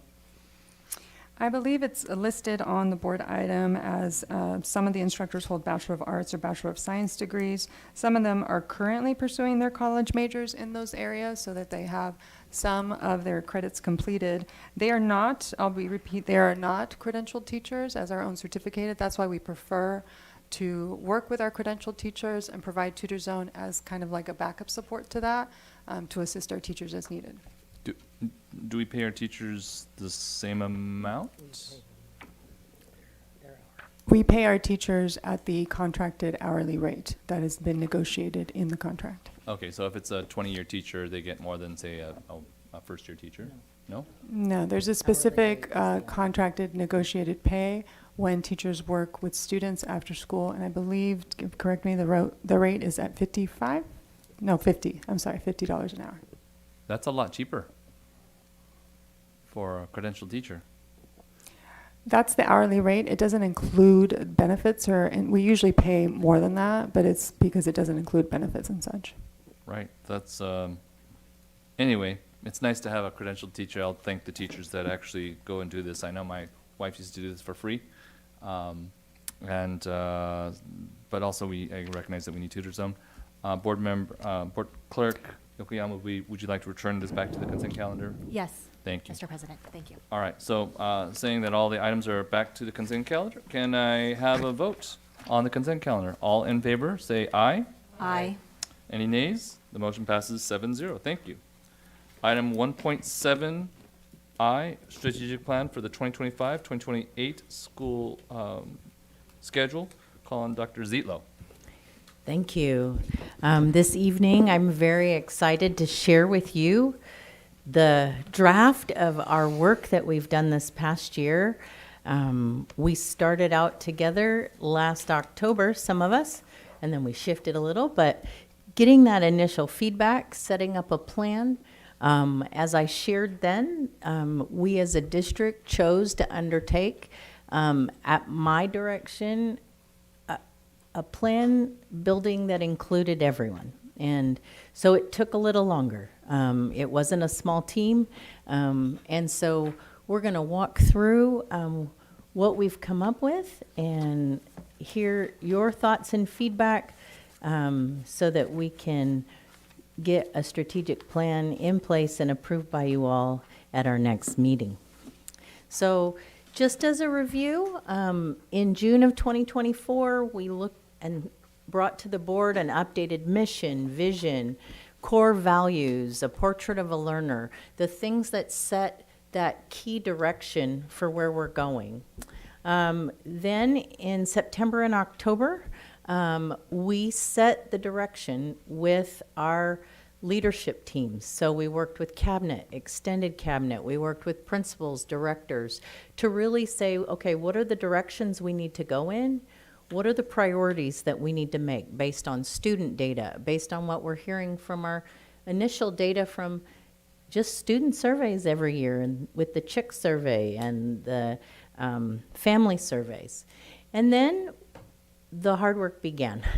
From November to February, we were working with lots of groups to get those strategies. What are the things that will help us accomplish that?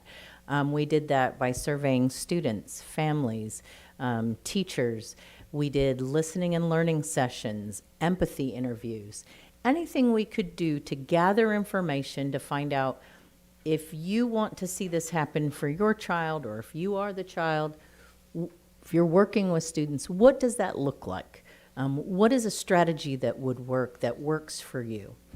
We then shifted in March and May to drafting, and it went through a lot of revisions.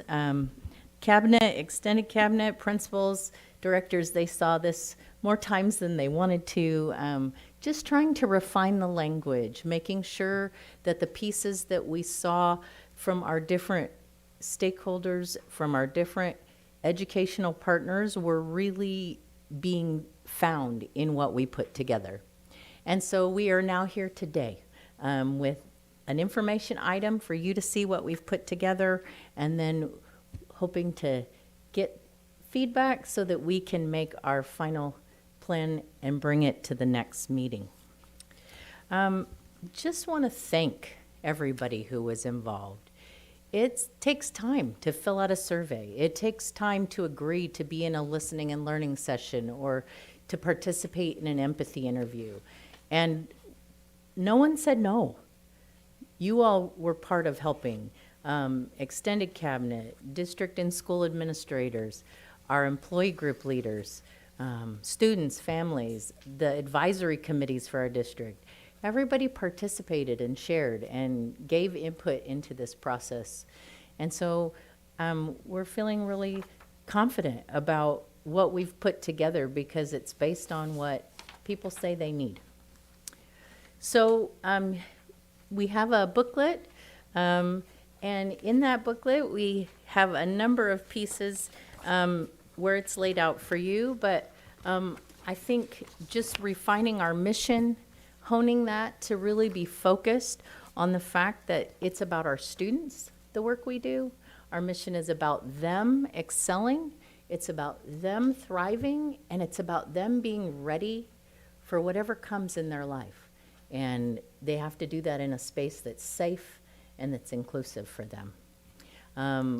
We updated the vision, and this is where we acknowledge that if we want that growth for children, we have to make sure our staff members are part of that process and growing and building that, because we want graduates who are confident, who know they have purpose and they have the skills. And even if they finish school and they're not quite sure what they want to do, they know they can read and they can think and they can write and they can move forward.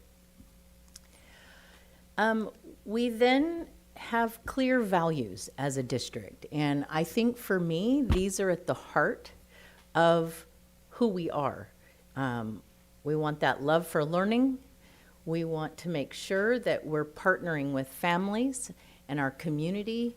And most of all, we want to value the diversity of our community. That's the beauty and the strength of ABC. And so our goal with this plan is that our graduates would be self-directed learners, achievers, that they would be critical thinkers, that they would be digital citizens, knowing how to function in that world. And then they would be effective in communication, that they would be good at working with others and solving problems, that they would be empathetic and conscientious leaders.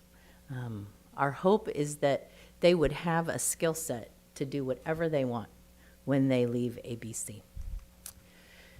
So our plan will be to evaluate this through a multiple measures model. There are lots of different metrics. We have standardized tests from the state. We have benchmarks through our district. We have grades. We have attendance. Lots of pieces for us to look at to make sure we are moving in a positive direction each year for our students.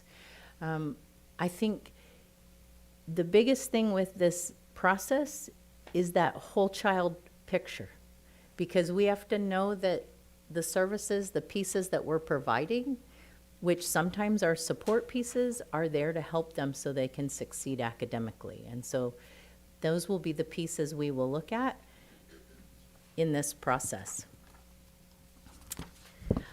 I want to thank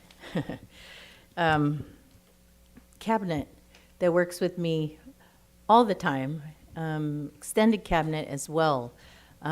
They were key in leading conversations with principals, with our directors. They were key in looking at data and saying, yes, this fits, or we're missing this piece that we heard from families or kids. And so in acknowledging them, I've asked them to share the parts they were part of and helping to shape and form.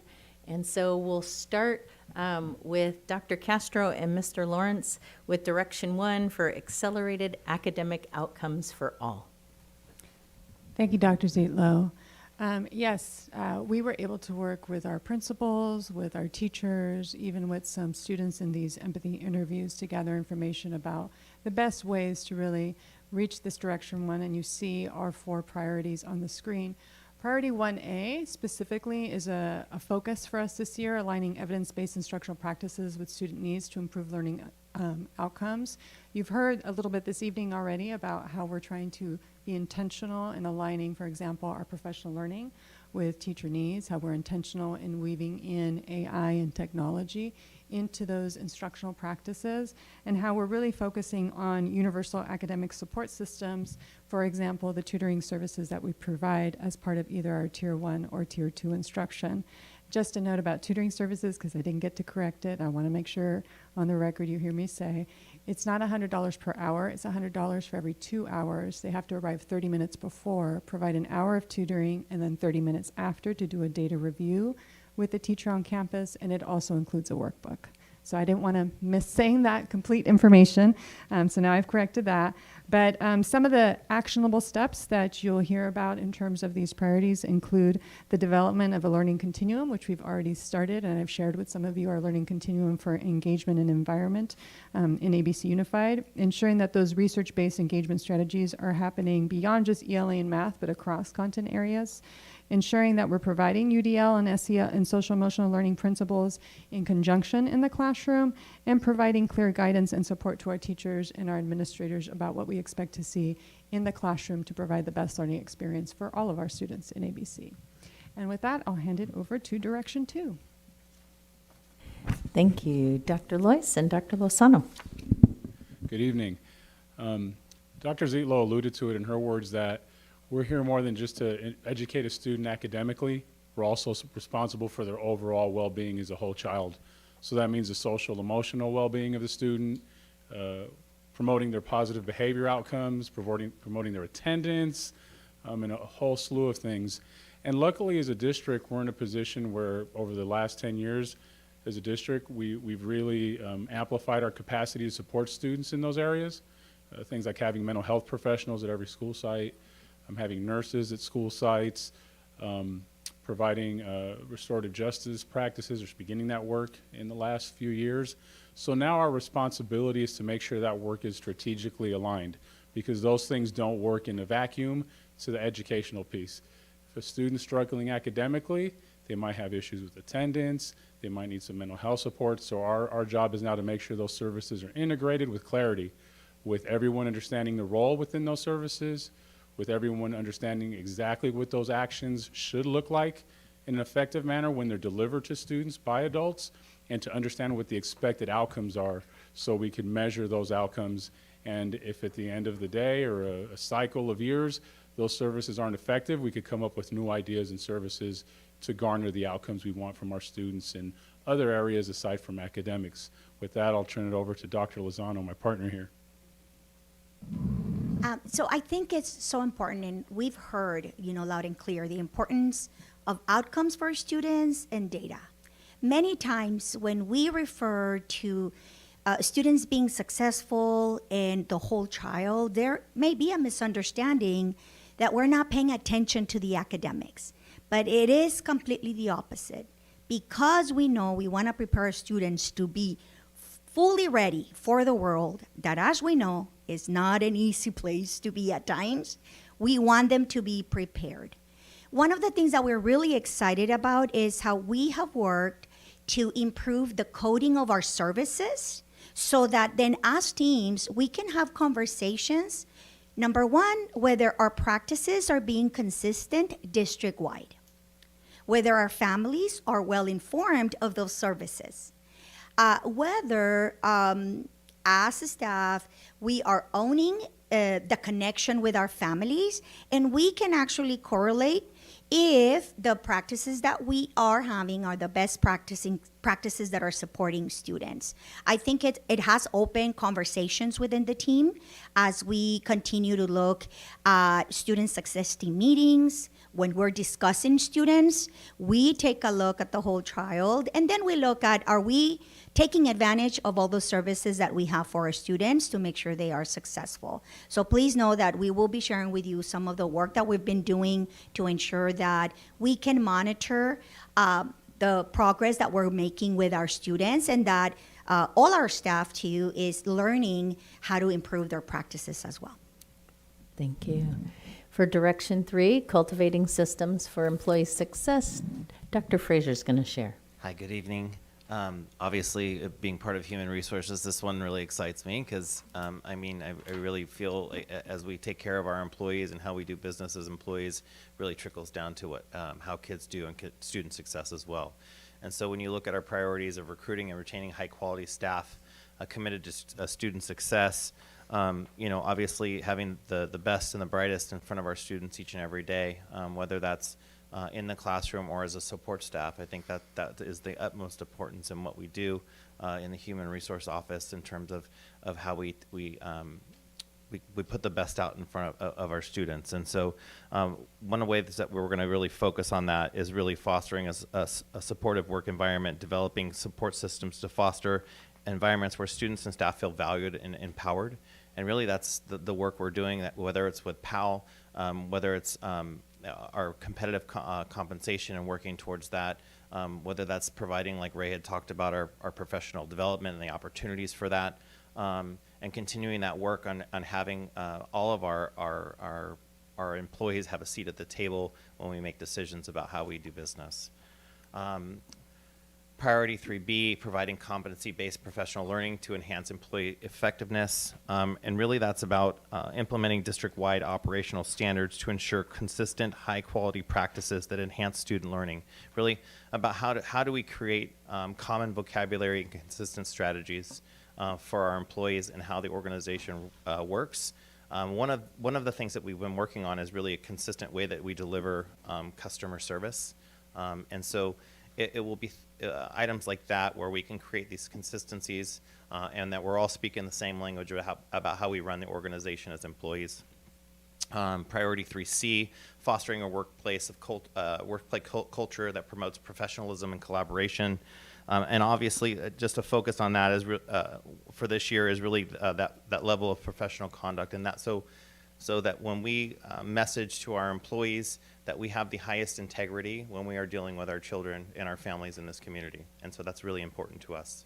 And lastly, priority 3D, strengthening the labor management partnerships to enhance educational outcomes, and really the focus being facilitating goal setting between labor management to improve student success. And really that is the work that we do with our associations and all the hard work in terms of how do we meet, how do we pre-plan, how do we frame the work that we're doing when we go into years like a full contract. And so it's important for us to have, just like students and teachers giving objectives to students, that we have that relationship with our associations, that we're providing opportunities for goal setting and framing our negotiation work together. Thank you. Direction 4, engage families and communities, and Mr. Smith is going to share with us. Thank you, Dr. Zietlow. Engaging with our families and communities has never been more important. Our goal is to ensure we are not only providing clear and consistent communication, but also engaging with families in a meaningful way, creating dialogue and encouraging involvement. We have 4 priorities under this direction: enhance family engagement through meaningful involvement, establish a unified communication system to connect with families and the community, and strengthen community partnerships to expand educational opportunities. In year 1, we'll focus on several strategies under these directions. Under priority 4A, we'll expand translation support, offering multilingual resources and translation services to ensure equitable access to information for all of our families. Under priority 4B, we will align grade reporting systems, creating a standardized TK through 12 grade reporting system so families have a clear understanding of student progress. Finally, under priority 4C, we will create a community resource hub, an online space where families can access a wide variety of educational resources. Thank you. And our 5th direction, optimize resources for educational excellence. Mr. Wen. Thank you, Dr. Zietlow. Good evening. So priority 5A would be implement practices to attract and retain and increase students' enrollment, right? In the time where TK and 12 population is shrinking in the state of California, in the country. How do we do that, right? We have a net gain always of attracting outside students to ABC. We have, out of our 17,500 students we have now, 2,700 of them come from outside the district. how do we hold on to those students and attract some more, right? Our academic programs, top notch. We have to do that, right? How do we make it easier for family to come to ABC? And through registrations, through support, through outreach, how do we do that? How do we market to target effective marketing to target families with school-age children that would want to come to ABC? So we have a plan, and we're working on all of that to at least retain the students that we have and increase, if possible, in the real world where that population is shrinking, right? And you want a bigger market share, you have to try a lot harder. That's just the reality. So with that, we also look at facility management, right? In a time with challenging budget time, how do we effectively managing out the resource that we have, right? Do we want to look at long-term facility planning in terms of with the land that we have? But with the land that we have right now with the schools, how do we make it easier for groups that want to use our facility, right? To increase, although it's somewhat nominal, the rental revenues, right? While at the same time protect the district with all the liability issues that come with that. So we're looking at different software that could enhance that experience and the uniform and consistent policy with facility management to support that. And to work with the different organizations that need to use our school also. So it's a two-pronged approach. And the last one is also, this is something we have been doing since I've been here, right? We always going after grants, whatever is available out there that we think we can get, right? From the very old time with magnet grants to the different grants that we have now, the latest thing would be,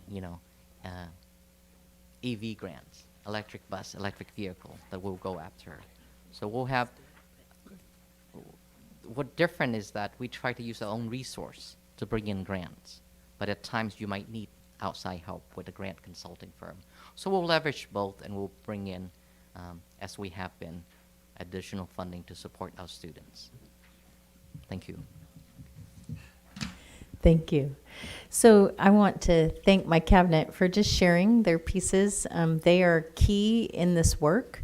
They lead those areas. They help us to move in good directions. And if you also look in your items for this evening, you also received a one sheet. It has the mission vision on the front, and on the back side, it shows you the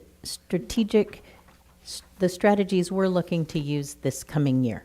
So we will then evaluate those and create a new one for year 2, either adding new strategies or enhancing the ones maybe we haven't finished yet. And so our goal will be to very systematically go through the strategies and things that have been recommended to try and make sure that we're meeting the needs of our students, their families, our teachers and staff, so that the education provided is exceptional, as always. I think for me, it's a big thank you to our community. When I said I wanted to include everyone, no one told me no. Everyone said yes. And that to me is important because everyone's voice matters. We give people opportunity to be involved, and I think that's really important. And so hopefully you will see that the plan we've put together is very purposeful. It's trying to meet the needs of the people who shared their needs with us. And with that, I want to turn it over to comments, questions, and other things we need to think about before it comes back for a final review and approval. Thank you. Vice President Noyola? Thank you, Board President Ishii. More of a comment. Just, looking at everybody standing right there, there's a lot of superhero movies that came out this summer, so I'm really glad to see that we have superheroes here at ABC. Marvel has Avengers and Fantastic Four. DC has Chelsea League, but ABC, we have our cabinet here. So you guys are the superheroes of ABC, so thank you guys. I appreciate it. Thank you. Dr. Rios? Thank you. I am so excited to see all of this. Thank you, Dr. Zietlow. Thank you to your team. I, want to just point out that the challenge is going to be in seeing different outcomes in some of our schools. Like, we have continuously seen excellent outcomes in schools like Leo and you know, people talk about how they move into the city because of the amazing schools, but unfortunately, that's not true for all schools. And so I'm really excited to see a plan that hopefully we will see those type of outcomes, that people are being creative, and, you know, I see the commitment, I see the dedication. I especially appreciated that some of the directions explicitly stated that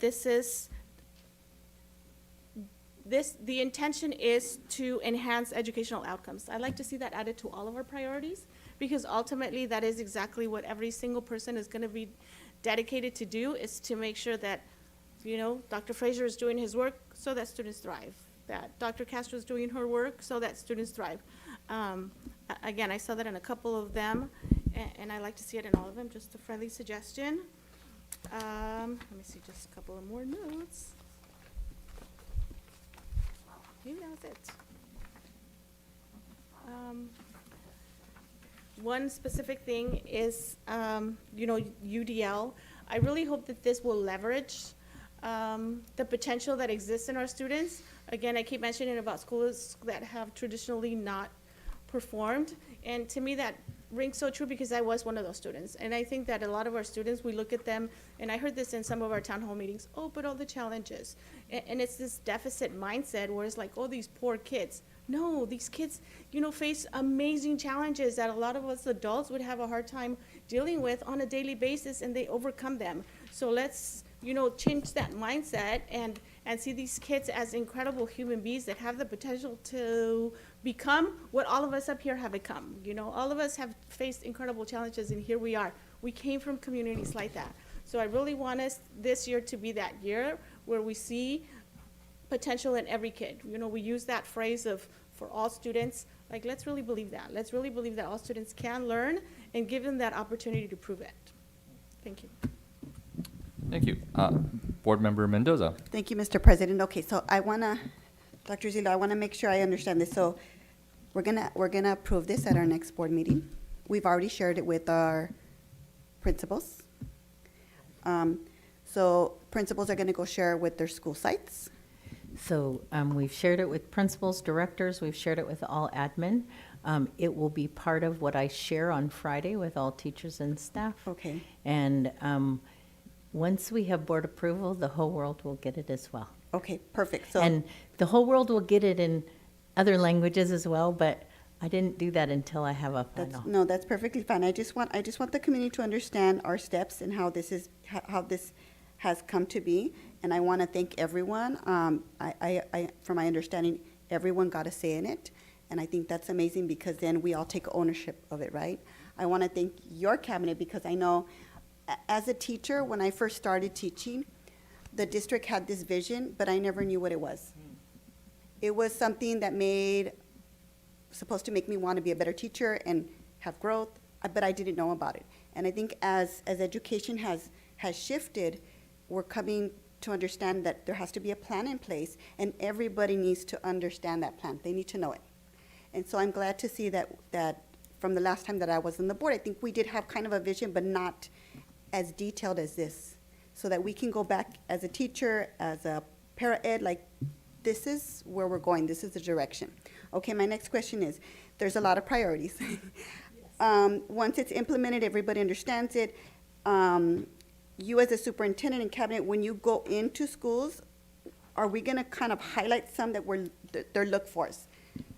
So yes, depending on the area and what we're looking at, we look to also help keep you abreast of what's happening, looking to build the directions into board agenda items so that you can see that this item that you're approving for this event or activity or whatever is attached to this strategic plan priority. Our hope is to build it in that way. And when you have a strategic plan, then everything falls under it. So the LCAP will align to this, and the single plans for student achievement at every school will align to that. The goal will be that we're all moving in the same direction together. Yeah, and I like that. I think that's where we should be as a school district. So thank you for that. Just a couple things. I know when I was when you were presenting and I was listening, I was trying to be a fly on the wall and listen to everything. And I left a little bit early, but I kind of said as a board member, like these would be the look-fors that I'm looking for because of our situation. It's direction for priority 4A, enhanced family engagement through meaningful involvement. And I did mention that because of the circumstances that we're facing in our communities, I suggested doing live social medias.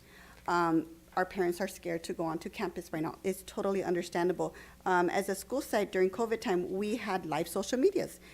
I was a person who's doing the live Instagrams, and parents really enjoy that because they could still be engaged, they could still be a part of their child's activities, they didn't have to take a day off of work, and they really enjoy that. So that was a suggestion that I made. Another priority that I kind of focused on, I think, was Direction 5, Priority 5A, implement practices to attract, retain, and increase student enrollment. And I think Mr.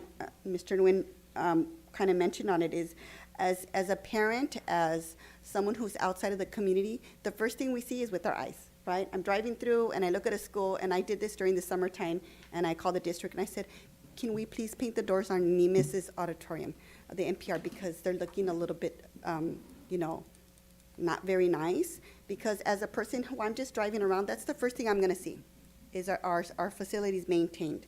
So I would like to make sure that our facilities are always maintained. And then I think the last one I kind of said was establish a unified, Direction 4, Priority 4B, establish a unified communication system to connect with families and community. Can you just tell me which, is that Parents Square? Which one is that? So right now we have multiple communication platforms, and so our hope is to move to something more succinct. Okay. Mr. Smith, do you want to share a little bit, or am I clear? I think you hit it correctly. So it's just making sure that there's a one-stop shop where parents know they can go to get the latest information, and it's coming through. So it's not multiple apps, it's one place. Yeah, I know when I was receiving, I think it was Parents Square, it wasn't, for me personally, it wasn't user-friendly. And then translating it to Spanish was kind of like, where do I do it? Where do I do it? I just kind of looked at it, breezed through it. So I would like to have something that's unified and user-friendly, easy translated to whatever language, the parent would like to have it in. But I want to thank you again. This is awesome. This is great. I think we're changing as a district. I see the change from the last time I was here to now. We have a vision. We have a mission, and we're all going to be on the same page. But it change sometimes is hard, right? If me as a teacher in the classroom, I've been doing things the same way. I'm like, been doing it for 25 years, and now we're doing something new. But change is good because we're all working towards the same thing, and it's to show growth in our students' learning. So thank you very much. Thank you. Board Member Yu. Thank you, President Nishi. I know you guys are all standing, and I just wanted to say, from the bottom of my heart, I've known the cabinet members for like 13 years, and most of the cabinet members have been serving for almost, the time before I got here, and except for the two new great folks. But each and every cabinet members, I think fundamentally the most important thing is trust.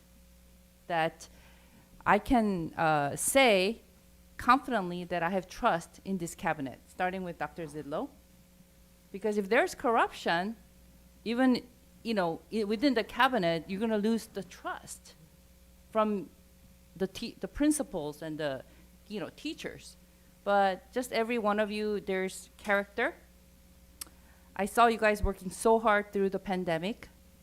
I mean, at the time, Dr. Valencia Mayfield was here, and like many times she was like this, so tired, working longer hours. And I saw you guys weather through. And I really want to say thank you. Really appreciate all the hard work that goes in and your faithfulness, despite all the pressures we get from Sacramento, hit here, blow here. Really appreciate it. And the collaboration with all the stakeholders. I mean, President Ray Gare and the teacher union just working so, collaboratively, partnering with the cabinet, with, the teachers, weathering through tough times. Really, really appreciate it. And that's another reason why, after 13 years serving on the board, when there is a, recommendation, I just don't have to have second thought. because I know that you guys really worked it out, you know? And so now that we are faced with budget crisis, and I was a little bit shocked because I don't know all the information, because we're a school board member. We're not doing this 24/7. And when President Ray Gare said, this is an easy cut, that was a wake-up call. Like, is it really that bad? I was kind of shocked, and I was looking at, all this different data, and yeah, I mean, we have AB 218, so much challenges, but what I see in this cabinet is stability and the faithfulness and the hard work ethic. So my hat's off to each one of you, starting with Dr. Zidlow, Tuan, Dr. Castro, Dr. Joe Fraser, and Dr. Ricardo Luis. It was a challenging the past few years since the pandemic, I know that. And Dr. Myra Lozano, everybody loves Dr. Lozano. And our genius director, Mike Lawrence. And of course, go-to-all person, our Scott Smith, communications officer. Really, thank you so much for your service. Really want to share that. Thank you. Board Member McHatton. I'll make this really short.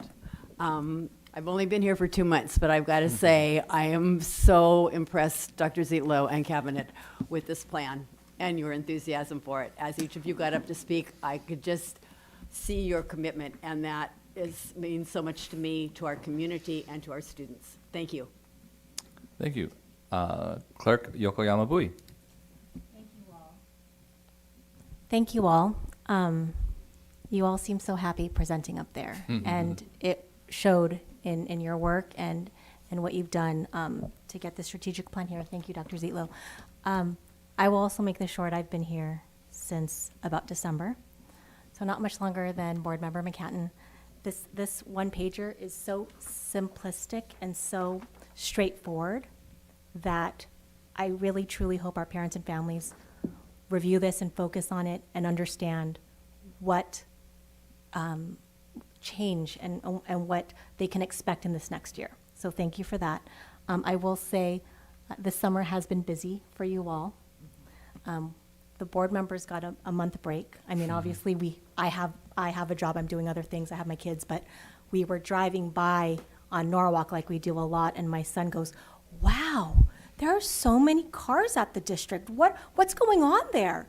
And I told him, I'm like, sometimes like people get summer break, but our district employees are working year round. He's like, oh, wow. So we know you're busy. I know you're busy. I hope our families knows you're busy. So thank you so much for all your help. Thank you. Thank you. Anybody else? Okay, really quick.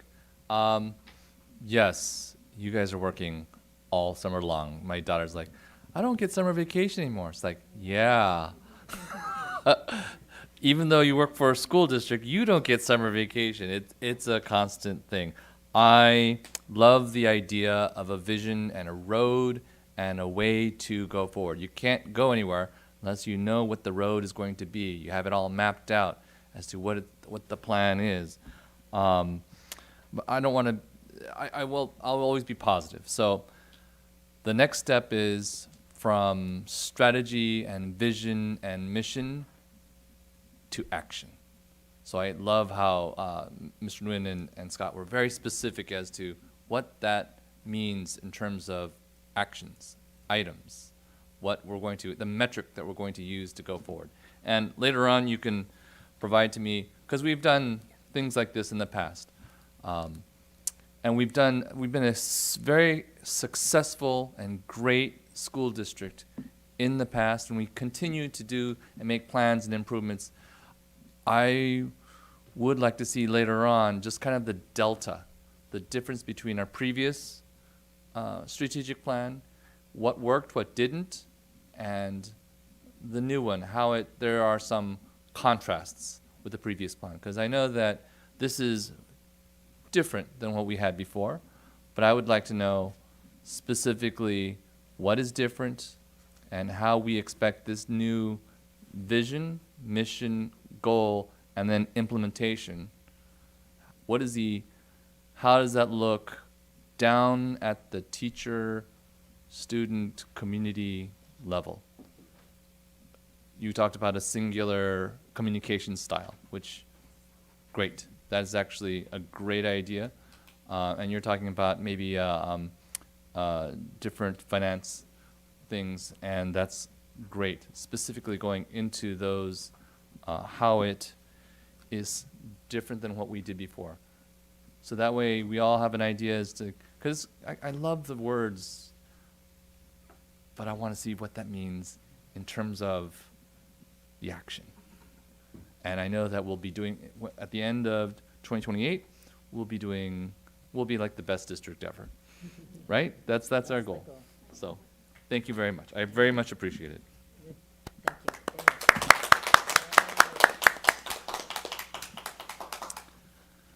Okay.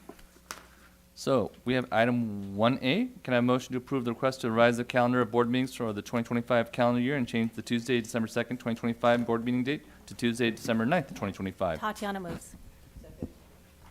Okay, is there any public comment on this item? None. All right, any board comment? Then I'll call for a vote. All in favor say aye. Aye. Any nays? The motion passes 7-0. Can I have a motion to approve the revised board policy and new administrative regulation 7310, naming a facility? Second. Dr. Frazier. Thank you, Mr. President.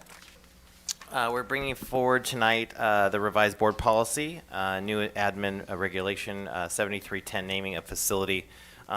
So basically the policy was minimally updated using the CSBA sample policy back in 1998. So we brought it forward to the committee. You'll see in the draft policy, the underlined is really kind of the added language that we put in. Some of the highlights of naming the facility are talking about what it means, what are the school and major facilities that we're talking about, covering memorials, things like the criteria and considerations that we're using, how we come up with the committees that we're going to be using to go through the process, naming and duration of naming rights examples are in there as well. And so it's a pretty comprehensive board policy now comparatively to what it was previously. So it is there for you to preview if you haven't done that already. So we'll bringing it forward for you tonight. Thank you. Is there any public comment on this item? None. Is there any board comment on this item? I have Board Clerk Yokoyama Bui. I'll just comment that as you know, I'm the chair for the Legislative Policy Committee, and we did review the committee prior to summer. So I am happy to see it now as an action item. Thank you. I have actually one question though. It says this is in relation to buildings. Previously, I remember there was a situation where things like fields or different items don't require board approval. Does this include things like fields or auditoriums? It includes all facilities, all district buildings and facilities. So yes, fields would be included in this. Thank you. Great. All right, well, let's call, is there any other board comment on this? Then let's call for a vote. All in favor say aye. Aye. Any nays? The ayes have it, 7-0. Thank you. Can I have a motion to approve request of contract with Sher Toledo, a registered dietitian credentialed by the Commission of Dietetic Registration to provide nutritional support and educational services for the Head Start program for the 2025-2026 school year? So moved. Thank you. Dr. Castro. Thank you. I present you this item that's part of the requirement of our Head Start Federal Performance Standards. It's a requirement?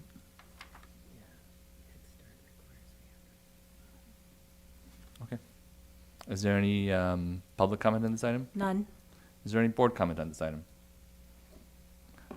So, quick question. We also have dietitians on our regular staff, correct? As far as I know, no other program require a dietitian. We have Oh. nurses available to provide some support, but no, we do not have dietitians as part of our regular programming for our other programs. Okay, so this person is specifically and only for Head Start, and we don't have any other dietitian in our district. I don't believe we do. I would have to do a little bit more research, but in terms of the programs that I oversee, this is particularly the one that we have a dietitian for. Thank you. Any other board comments or questions? All right, seeing none, call for a vote. All in favor say aye. Aye. Any nays? Hearing none, a vote yeses have it, 7-0. Thank you. Can I have a motion to approve request to enter into a class instruction service agreement between the trustees of the California State University CSU on behalf of the California State University Long Beach, not a bad school, on behalf of the College of Professional and Continuing Education, CPACE, and the ABC Unified School District to provide dual enrollment ethnic studies course for interested high school students for the 2025-2027 school years. Tatiana moves. Dr. Castro. Thank you. In an effort to continue to expand the educational outcomes for our students, we are presenting you this item in partnership with Cal State Long Beach. Cal State Long Beach has agreed to work with our high schools to provide 4 select courses on Saturdays, and I will repeat, these are optional courses. Students and parents have a choice. They will not be required to attend these courses. However, these are courses that we do not offer in our district currently, and so that's why it's a great choice for not only receiving high school credit, but they will also receive college credit for these courses, and that includes American Indian Studies 119, Asian and American Studies 121, Africana Studies 121, and Chicano and Latino Studies 101. Thank you. Is there any public comment on this item? None. Any board comment on this item? Okay, then I'll call for a vote. All in favor say aye. Aye. Aye. Any nays? Motion passes 7-0. Thank you. Can I have a motion to approve request to submit as institutional changes to the name of the accounting, oh, actually, I'm sorry, I skipped one. 3.27, may I have a motion to contract with Catlin Rice Tucker, DBA Blend Education LLC to provide professional learning on the topic of elevating instructional design with AI and UDL and blended learning for the 2025-2026 school year. So that's this year. Second. So that was Vice President. Dr. Castro. Yes, Dr. Catlin Tucker will be part of the presentation group that will be here on Friday, August 8th. So we're using Educator Effectiveness Grant funds to support her providing professional learning at that training event. Dr. Tucker is also the co-author of our existing secondary curriculum textbook known as StudySync. So it's really exciting to have her available directly to serve and support our teachers on Friday, August 8th. Is there any public comment on this item? None. Is there any board comment on this item? Okay, then I'll call for a vote. All in favor say aye. Aye. Any nays? Hearing none, the vote passes 7-0. Can I have a motion to approve the request to submit as an institutional changes to the name of Accounting Clerk Program to Accounting Technician Program? Second. Dr. Castro. Yes, this is in support of our adult school, and this is to reflect our current job market and the way that our positions are named and our programs are named. Is there any public comment on this item? None. Is there any board comment on this item? Okay, I'll call for a vote. All in favor say aye. Aye. Any nays? Hearing none, the vote passes 7-0. Thank you. Can I have a motion to approve the agreement for legal services with Orbach, Huff, and Henderson LLP? Second. Mr. Nguyen. Thank you, President Ishii. The district have a need for specialized services to support the district with our AB 218 cases in looking for insurance coverage going back to 1975. These are specialists who will work with insurance archaeologists to search through many different databases, state, national, to ensure whether the district have insurance coverage during those years where we potentially may have claims against the district. So this is just specifically for those services. At this point, we are not seeing the need beyond the 25-26 fiscal year. So it'll be just for 2025-26 fiscal year, this agreement. Okay. Any public comment on this item? None. Any board comment? have two questions real quick. So this is a tiny community in terms of legal services. Am I right? This law firm is providing very specialized legal Yes, services. specialized services, And it right. was we got a recommendation. Yeah, we actually, this is, since it's so specialized, there's not many of them out there. We did not do a request for proposal, but rather we contact them for quotes. So we contacted 5 firms up and down the state: Farmer Curtis, McCormick Barstow, McKinnon Law, Daimler Armstrong and Rowland, and OHH. All back. So we did contacted them. A lot of them were not available due to conflict because they are working for the insurance companies. The other side. Yeah. So we happened to found this firm, which is recommended by our insurance carrier, that could potentially be able to help us. But they also a premier company in something that hopefully we'll never need is in terms of judgment bond. They have worked with different agency for that already. So, but this is right now just to support the district looking for insurance coverage for the years between 1975 to 1980. Do we have an estimate as to what this might cost? The hourly rate is there. We do not anticipate that we'll spend more than $10,000 for this fiscal year. Yeah. Okay, great. Thank you. Okay, I'd like to call for, is there any public comment on this item? Oh, None. actually, we already asked that question. So time for vote. All in favor say aye. Aye. Any nays? Hearing none, the vote passes 7-0. Thank you very much. Can I have a motion to approve bid award ABC 1679 custodial supplies for the following as the lowest responsible bidders: American Sanitary Supply, Inc., Gale Supply Co., Maintex Facility Solutions, Peerless, Pioneer Chemical Supply Solutions, Veritiv, and Waxy Sanitary Supply as the lowest responsible bidders for the 2025-2026 school year, with an option to renew annually for an additional 2 years. So moved. Mr. Nguyen?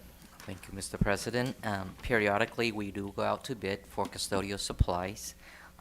We are recommending these eight vendors for 2 reasons, right? They have met the specifications in the bidding document, plus they are the lowest bidders. So we get the best price for the items and the quality that we need. So it's for 1 year. We do have the option to renew it annually for 2 more years. Thank you. Any public comment on this item? None. Any board comment on this item? Okay, I'll call for a vote. All in favor say aye. Aye. Any nays? Hearing none, the vote passes 7-0. Thank you. We are now at our information item. Quarterly Williams Settlement of Compliance Report for April through June 2025. Dr. Zietlow. Thank you. We received our information and our report from LA County Office of Education. We had no complaints in instructional materials, none in facilities, and none in teacher vacancies and misassignments. Thank you, Dr. Zietlow. Board members' reports. All right, the lights are lighting. Board Clerk Tatiana Bui. So I am so happy to share that I attended Whitney High School's theater summer program production of The Little Mermaid. I believe it's grades 3rd through early high school. So you just get so many kids from across the district who come and learn in 16 days to put on a whole show. And of course, Whitney High School always does a spectacular job on their shows. And I do want to congratulate all the kids who participated in that. I believe the show I went to on the evening show, 7 p.m., was sold out, so on Thursday. I attended the City of Cerritos Soccer Awards night this past week. Again, so many cute little kids, ages 5 till high school, and Heritage Park was completely full of families, so that was a really fun event. Concert in the park last week with the Bruno Mars tribute band. I heard it was double the attendees of Taylor Swift. No offense, Swifties, but that to me is so exciting because it just really shows that our community was excited about this. There were so many kids there. it was fantastic. And I did also want to congratulate the City of Cerritos Recreation Services, because a lot of what I attended, what a lot of our kids outside of maybe a district summer school, ABC Unified School District summer school attended, were the summer programs hosted by City of Cerritos. So I do want to thank them for all their efforts with that. I've been invited to Lemonade Day for the City of Lakewood. That is on Saturday. And there are actual ABC students have invited me. They're hosting lemonade stands across the City of Lakewood. I believe it's 10 a.m. to 3 p.m. You can look for a map on the City of Lakewood website. It was sent. I believe I saw one posted. But please go and support these kids. I mean, I don't even know if there's a cost. There's probably a cost, but who cares what the cost is? Because these kids basically invented a business plan for lemonade stands. And if you're not going out of town this final weekend, go support some kids. So thank you. Thank you for your report. Thank you for inviting me to some of these events. And I saw you at the concert in the park, so that was really nice. By the way, the little clicker thing here turned off, so I have to remember that it's Dr. Rios, and after that will be Board Member Yu.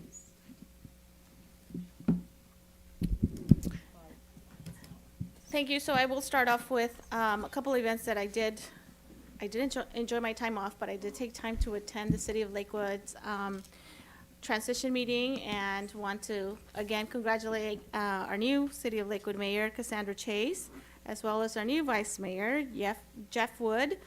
It was an exciting event, and thank you, Board Member Yokoyama Bowie, for mentioning Lemonade Day. I am very excited to participate in this event on Saturday, August 9th. Invite all of you. There is a map out there about the various events.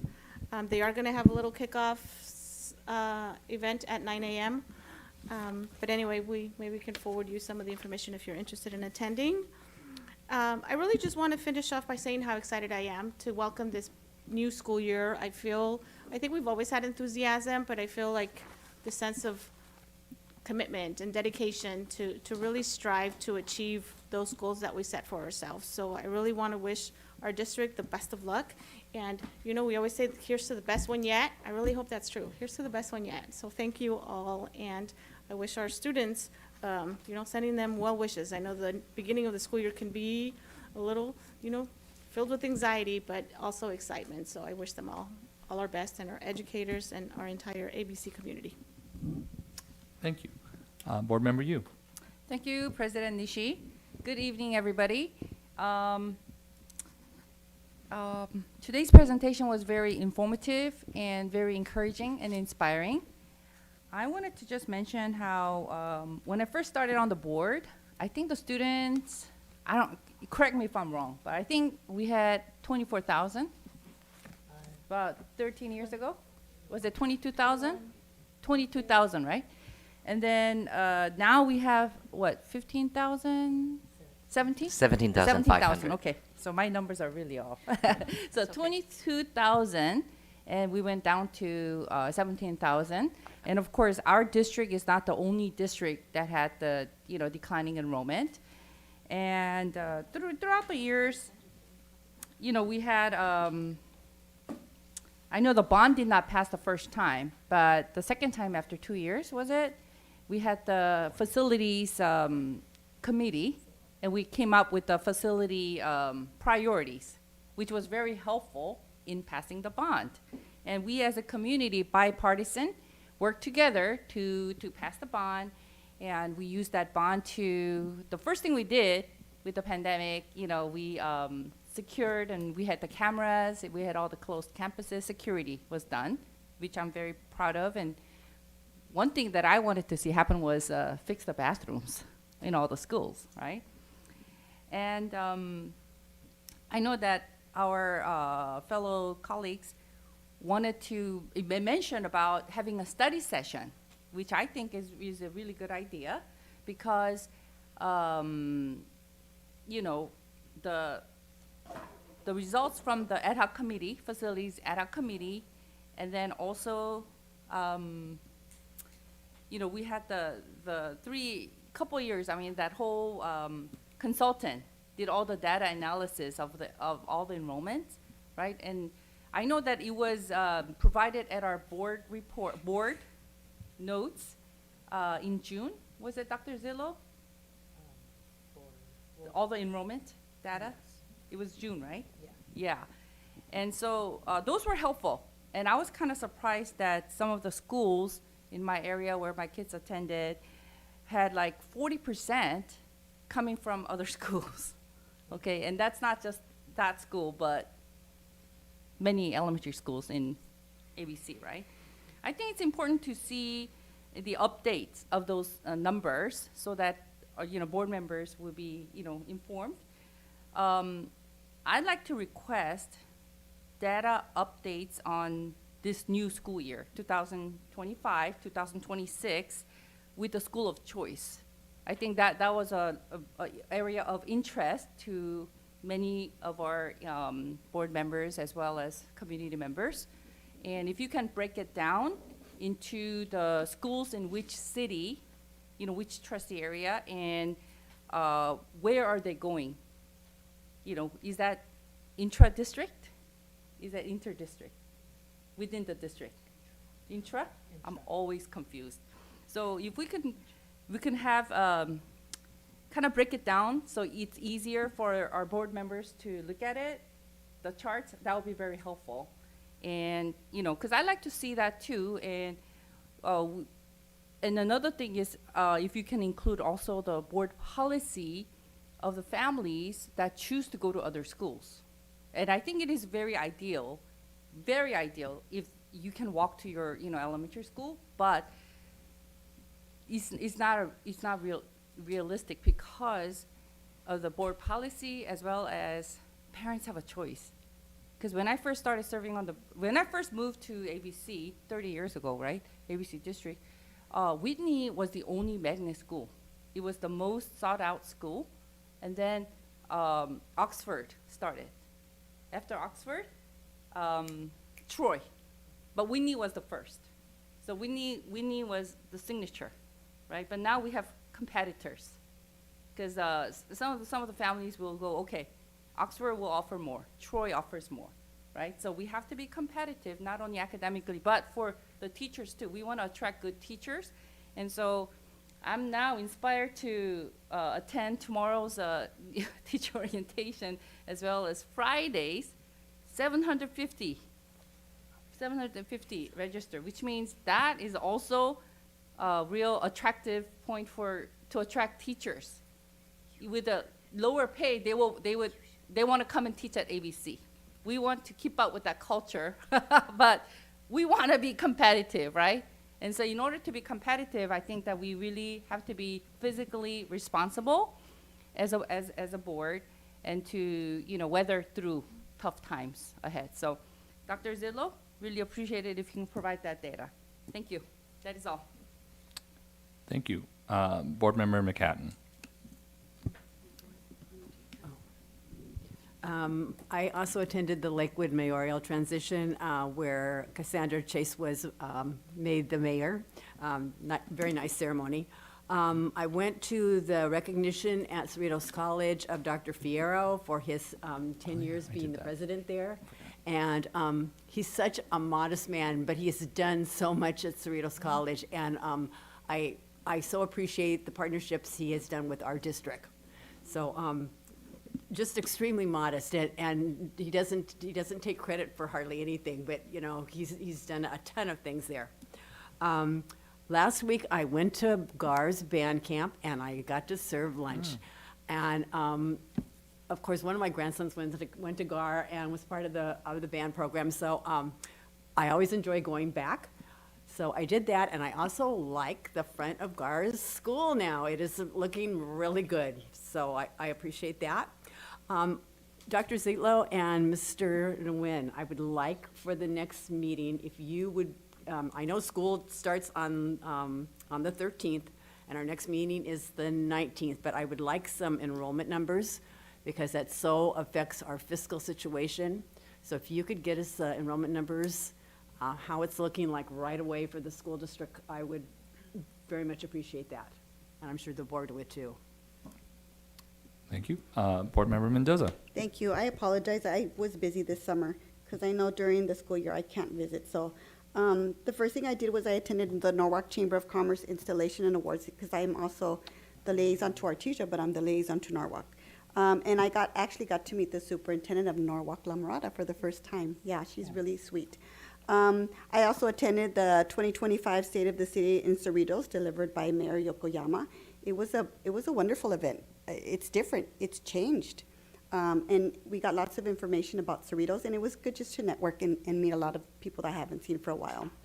I got to visit some schools this summer, so my first visit was to Ferguson, and I was amazed to see, well, not amazed, because I think our staff does an amazing job, but I was happy to see that our teachers were using UFly.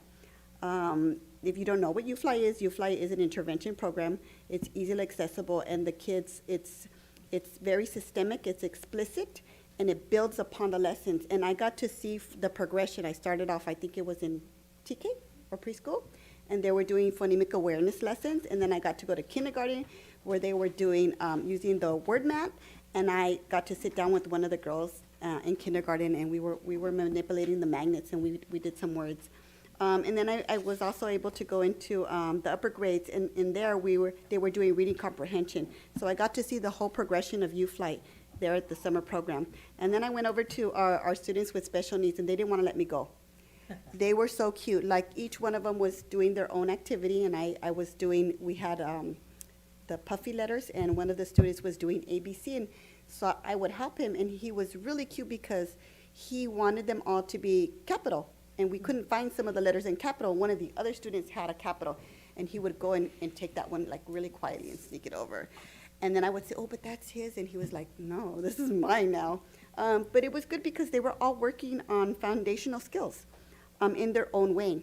So I was really glad to see that even though during the summer there was a lot going on in that community, that our students were still able to go into the classrooms and just learn and have fun. After that, I visited Burbank Elementary with their summer program. I didn't get to visit class because I was in the NPR, and I passed out books to all the students. So they all came in, and they got their, I think it was a Scholastic bag, correct? Yeah, they all got a bag of Scholastic books for the summer, and I said, are you guys going to read them? And they kind of looked at me, and they were like, yes. I don't know if they really meant it, but they had them. I said, you know what? You're going to have it for your whole summer school year. You can read it at, your convenience. So that was really fun to see. And I also got to go over to Nemis and see the Migrant Inn, and I spoke a little bit about that, but the Whitney High School students supporting. And when I was there, I got to walk into all the classrooms, and even though we didn't have the attendance for Migrant Inn that we wanted to, we still had students showing up. And so that was good to see.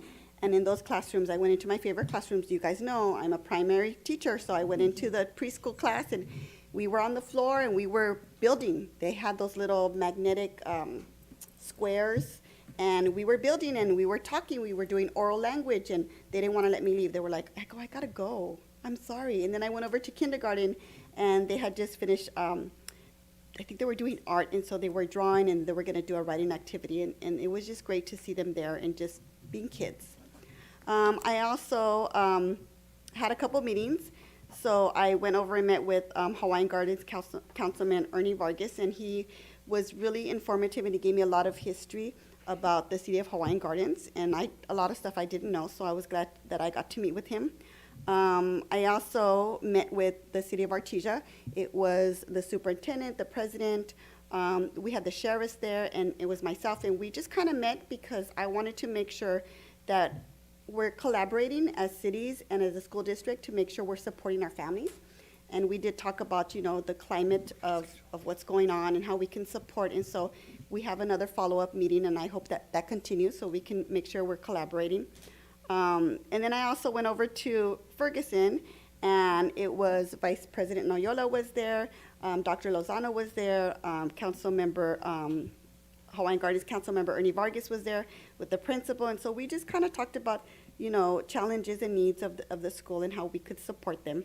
So I really appreciated that because, I'm the trustee for Artesia, but I still want to know about our other communities and their needs too. And I just want to close out, oh wait, I forgot one. Yes, last night, I think you were there. You went to the Artesia Angels and Oh, that's right. Angels Action. So Councilwoman Zila here, this was amazing because she got students from Whitney, from Cerritos, from GAR, and during the summertime, they did presentations, and so they had a competition. And their goal was to go out into Artesia businesses and speak with them and ask them about what they needed, the support that they needed, and so they made presentations, and it was really good to see our kids going out during the summertime where they could be doing anything else, but they were out in the community working with our businesses and trying to make a difference and trying to, match we have older generations of business people, that are kind of like, need help with like social media, that kind of thing. So it was good to see them working together. So I attended that and I took some certificates over and presented them to them. And so it was really good to see that, to see our kids working. And I think just to close out, I forgot one. I attended the ABC Unified Leadership launch with the principals, and I went to go visit Dr. Fierro. I took a little side meeting on the side, and like board member said, that he kind of caught me up on everything that he's working in collaboration with our district, and he's amazing. He works really well with us, and he supports us all the time. But I just wanted to say one thing about that leadership launch, and I don't think I got a chance to say that. Our principals are really the bridge from the district to our communities, to our schools, and I think we charged them with the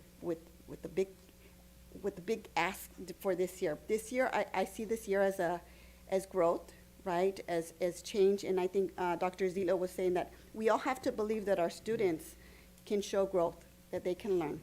And I think that's for all of us, is that this year is kind of, I feel different this year. I feel things are gonna move in a different direction, and so I just hope that, we all look at those priorities and take them to heart and really work on them. But our principals are going to be the leaders who are going to do that for us, because we can't be at the school sites. And I did ask our principals to find school leaders, because there are so many teachers and staff members at our schools who are leaders, but we just haven't asked them to step up. And so I told them, go back and find your school leaders and ask them, because I wasn't a school leader. I was a teacher who kind of did a lot of things, but until my principal asked me, I was like, okay, I'll do this. I may not know how to do it, and I may be a little, hit the road, kind of slow, but I'm grateful that she gave me an opportunity to find my own leadership and my voice. So I'm hoping that this year our principals will go and do that for our staff. GAR looks amazing, doesn't it? And I think that goes to our priority, making sure our facilities are looking really good. Our students deserve schools that are appealing, and our community needs to say that, because if they see it and they say, wow, GAR's looking good, I think I want to go there, I think I'm going to bring my kids there. So I think that's a great priority, and I hope to see the results of that. Board member Yu was saying that, she wants to have a study session. I think I agree with her. I think we do need to have a study session to continue the conversation. In my mind, I know we need to go a certain direction. I just want to make sure that the district is doing everything possible before we come to the final outcome. So I'm not opposed to having a study session and having conversations and working together as a board to continue that conversation. There's one ask. I know it's the beginning of the school year, but I know that our students are going to be taking our district benchmarks pretty soon. We call it BOY. Do we call it BOY here, beginning of the year? We don't call it BOY. Okay, I call it BOY because that's what I've been calling for years. So if we could please get those results, if you could share them with the board, and not in the notes, but a separate document, because it's kind of hard sometimes to go in there and find that document, so a separate document. And just in closing, I want to wish everyone a great new school year. This school year, we're going to begin with a lot of unknowns, right? We're going into school year with change, a lot of unknowns, a lot of, there might be fear, the kids might come in, not knowing, but I want to make sure that they know that we believe in them, and that when they come to us, they're going to be safe, and we're going to do everything we can as a district to support our families. And yeah, that's it. Thank you so much. That's it? That's it. I got through everything. Okay, all right. Thank you, Board Member Mendoza. Vice President Noyola. Thank you, President Nishi. I just wanted to start by thanking all the staff that worked very hard this summer. I know not all staff gets the summer off, so I appreciate, district staff here, working double time to getting school ready or doing professional development, putting that together. So I appreciate you guys being here, staying up late, working weekends if you need it. I also want to thank my school board trustee members here. Like Ernie mentioned, President Nishi, that this is a team, and we are going to work together to, come up with the best solutions for our district, because change is coming, and we want to be ahead of that change, and we want to have a plan, and we have a strategic plan. So now we're going to take steps. And lastly, I just wanted to pay my respects to Coach Orozco from Gar High School, the head wrestling coach. Passed away this summer, and he dedicated 24 years of his life being the coach at Gar High School, and he was my wrestling coach. And just want to give my condolences to his family and all the kids that came through Gar's door. We learned a lot from him on not just wrestling, but life, working hard. And if anybody's inclined, you can always donate to the wrestling program at Gar High School. So thank you. Thank you. Board Member Clerk Yokoyama Bui, one more time. Yes, I had a quick comment. Cerritos Town Center. So going to direction for priority 4C, strengthen community partnerships, Cerritos Town Center is currently doing a vote for your favorite ABC Unified School teacher. You can vote at cerritostc.com. And I think this is so awesome because when I was younger, I would go to Cerritos Town Center and hang out at like Smith's and develop photos or something. But the fact that they're offering this to their teachers, to our teachers, and giving our families and students an opportunity to vote for their favorite teacher in the ABC school district, because they know a lot of our families shop there. Also, I think the top 2 teachers will get to pick like various items, school supplies, all this stuff. So families, go on there. Teachers, tell your students. It's until August 13th. So literally like the first day of school for elementary school, it ends. So thank you. Thank you. Thank you, board members, for actually reminding me, because I was thinking, what did I do this summer? Nothing. And then I realized, oh yeah, I went to Ferguson and gave away books, and that was so much fun. But anyway, that's not so important for me. Thank you for all your thorough and good reports. We're going to have a great year. Let's give it to number 21, announcements. Next regular board meeting will be Tuesday, August 19th, 2025 at 7 p.m. at the District Office Boardroom. The committee meetings will be Strategic Planning Board Advisory Committee, Tuesday, August 26th, 2025 at 5:30 at the District Office Boardroom. If you want to see some legislative policy, we may have some interesting things there. So we'll have that on Wednesday, August 27th, 2025 at 6:30. So look at these times because they're specific. Each one is different. District Conference Boardroom. Diversity, Unity, Equity, the DO Board Advisory Committee. This will be Thursday, September 18th, 2025. So this is going to be a little bit later, 5:30 p.m. District Office Boardroom. So August, September. Finance and Audit Advisory Board Committee, Thursday, September 25th, 2025 at 6 p.m. District Conference Room. Dates to remember. Don't forget first day of school. Kids got to be there. We need you there for many different reasons, but including learning. 7th grade only is August 12th, 2025. First day of school, all grades. Everybody else, if you didn't go on the 12th, you all got to be there by the 13th, 2025. And now we have a second public comment section. Yes, we have one second public comment speaker, Megan Mitchell.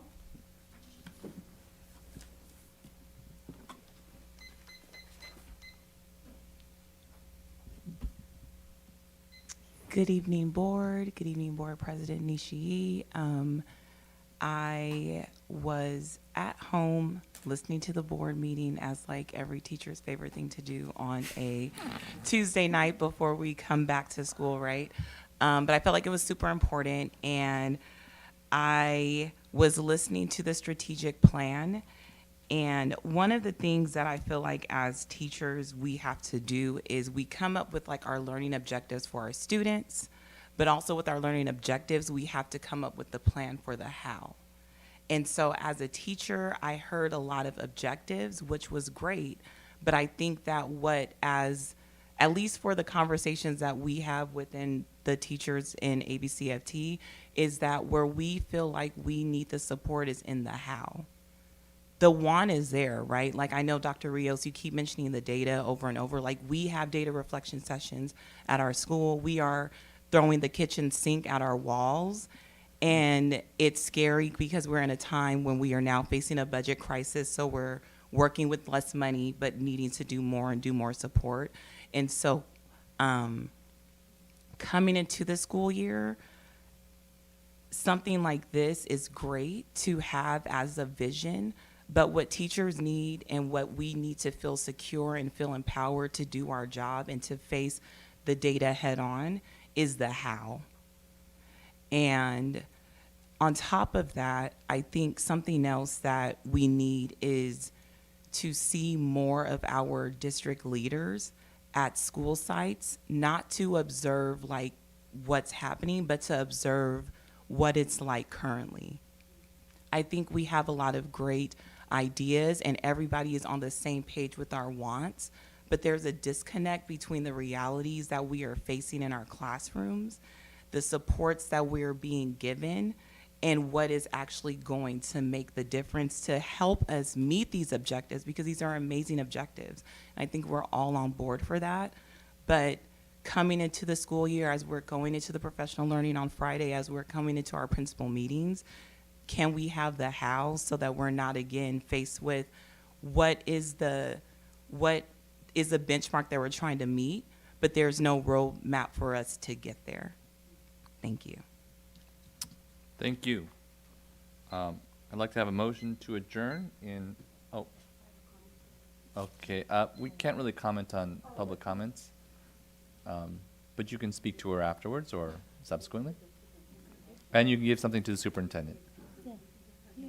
We always respond to public comment. I just appreciate her comment and think that it's kind of what she's saying, that it's like being a teacher and backwards planning. Oh, Right. It's like being a teacher and backwards planning. So we've got the end goal, and now we've got a backwards plan to how we get there.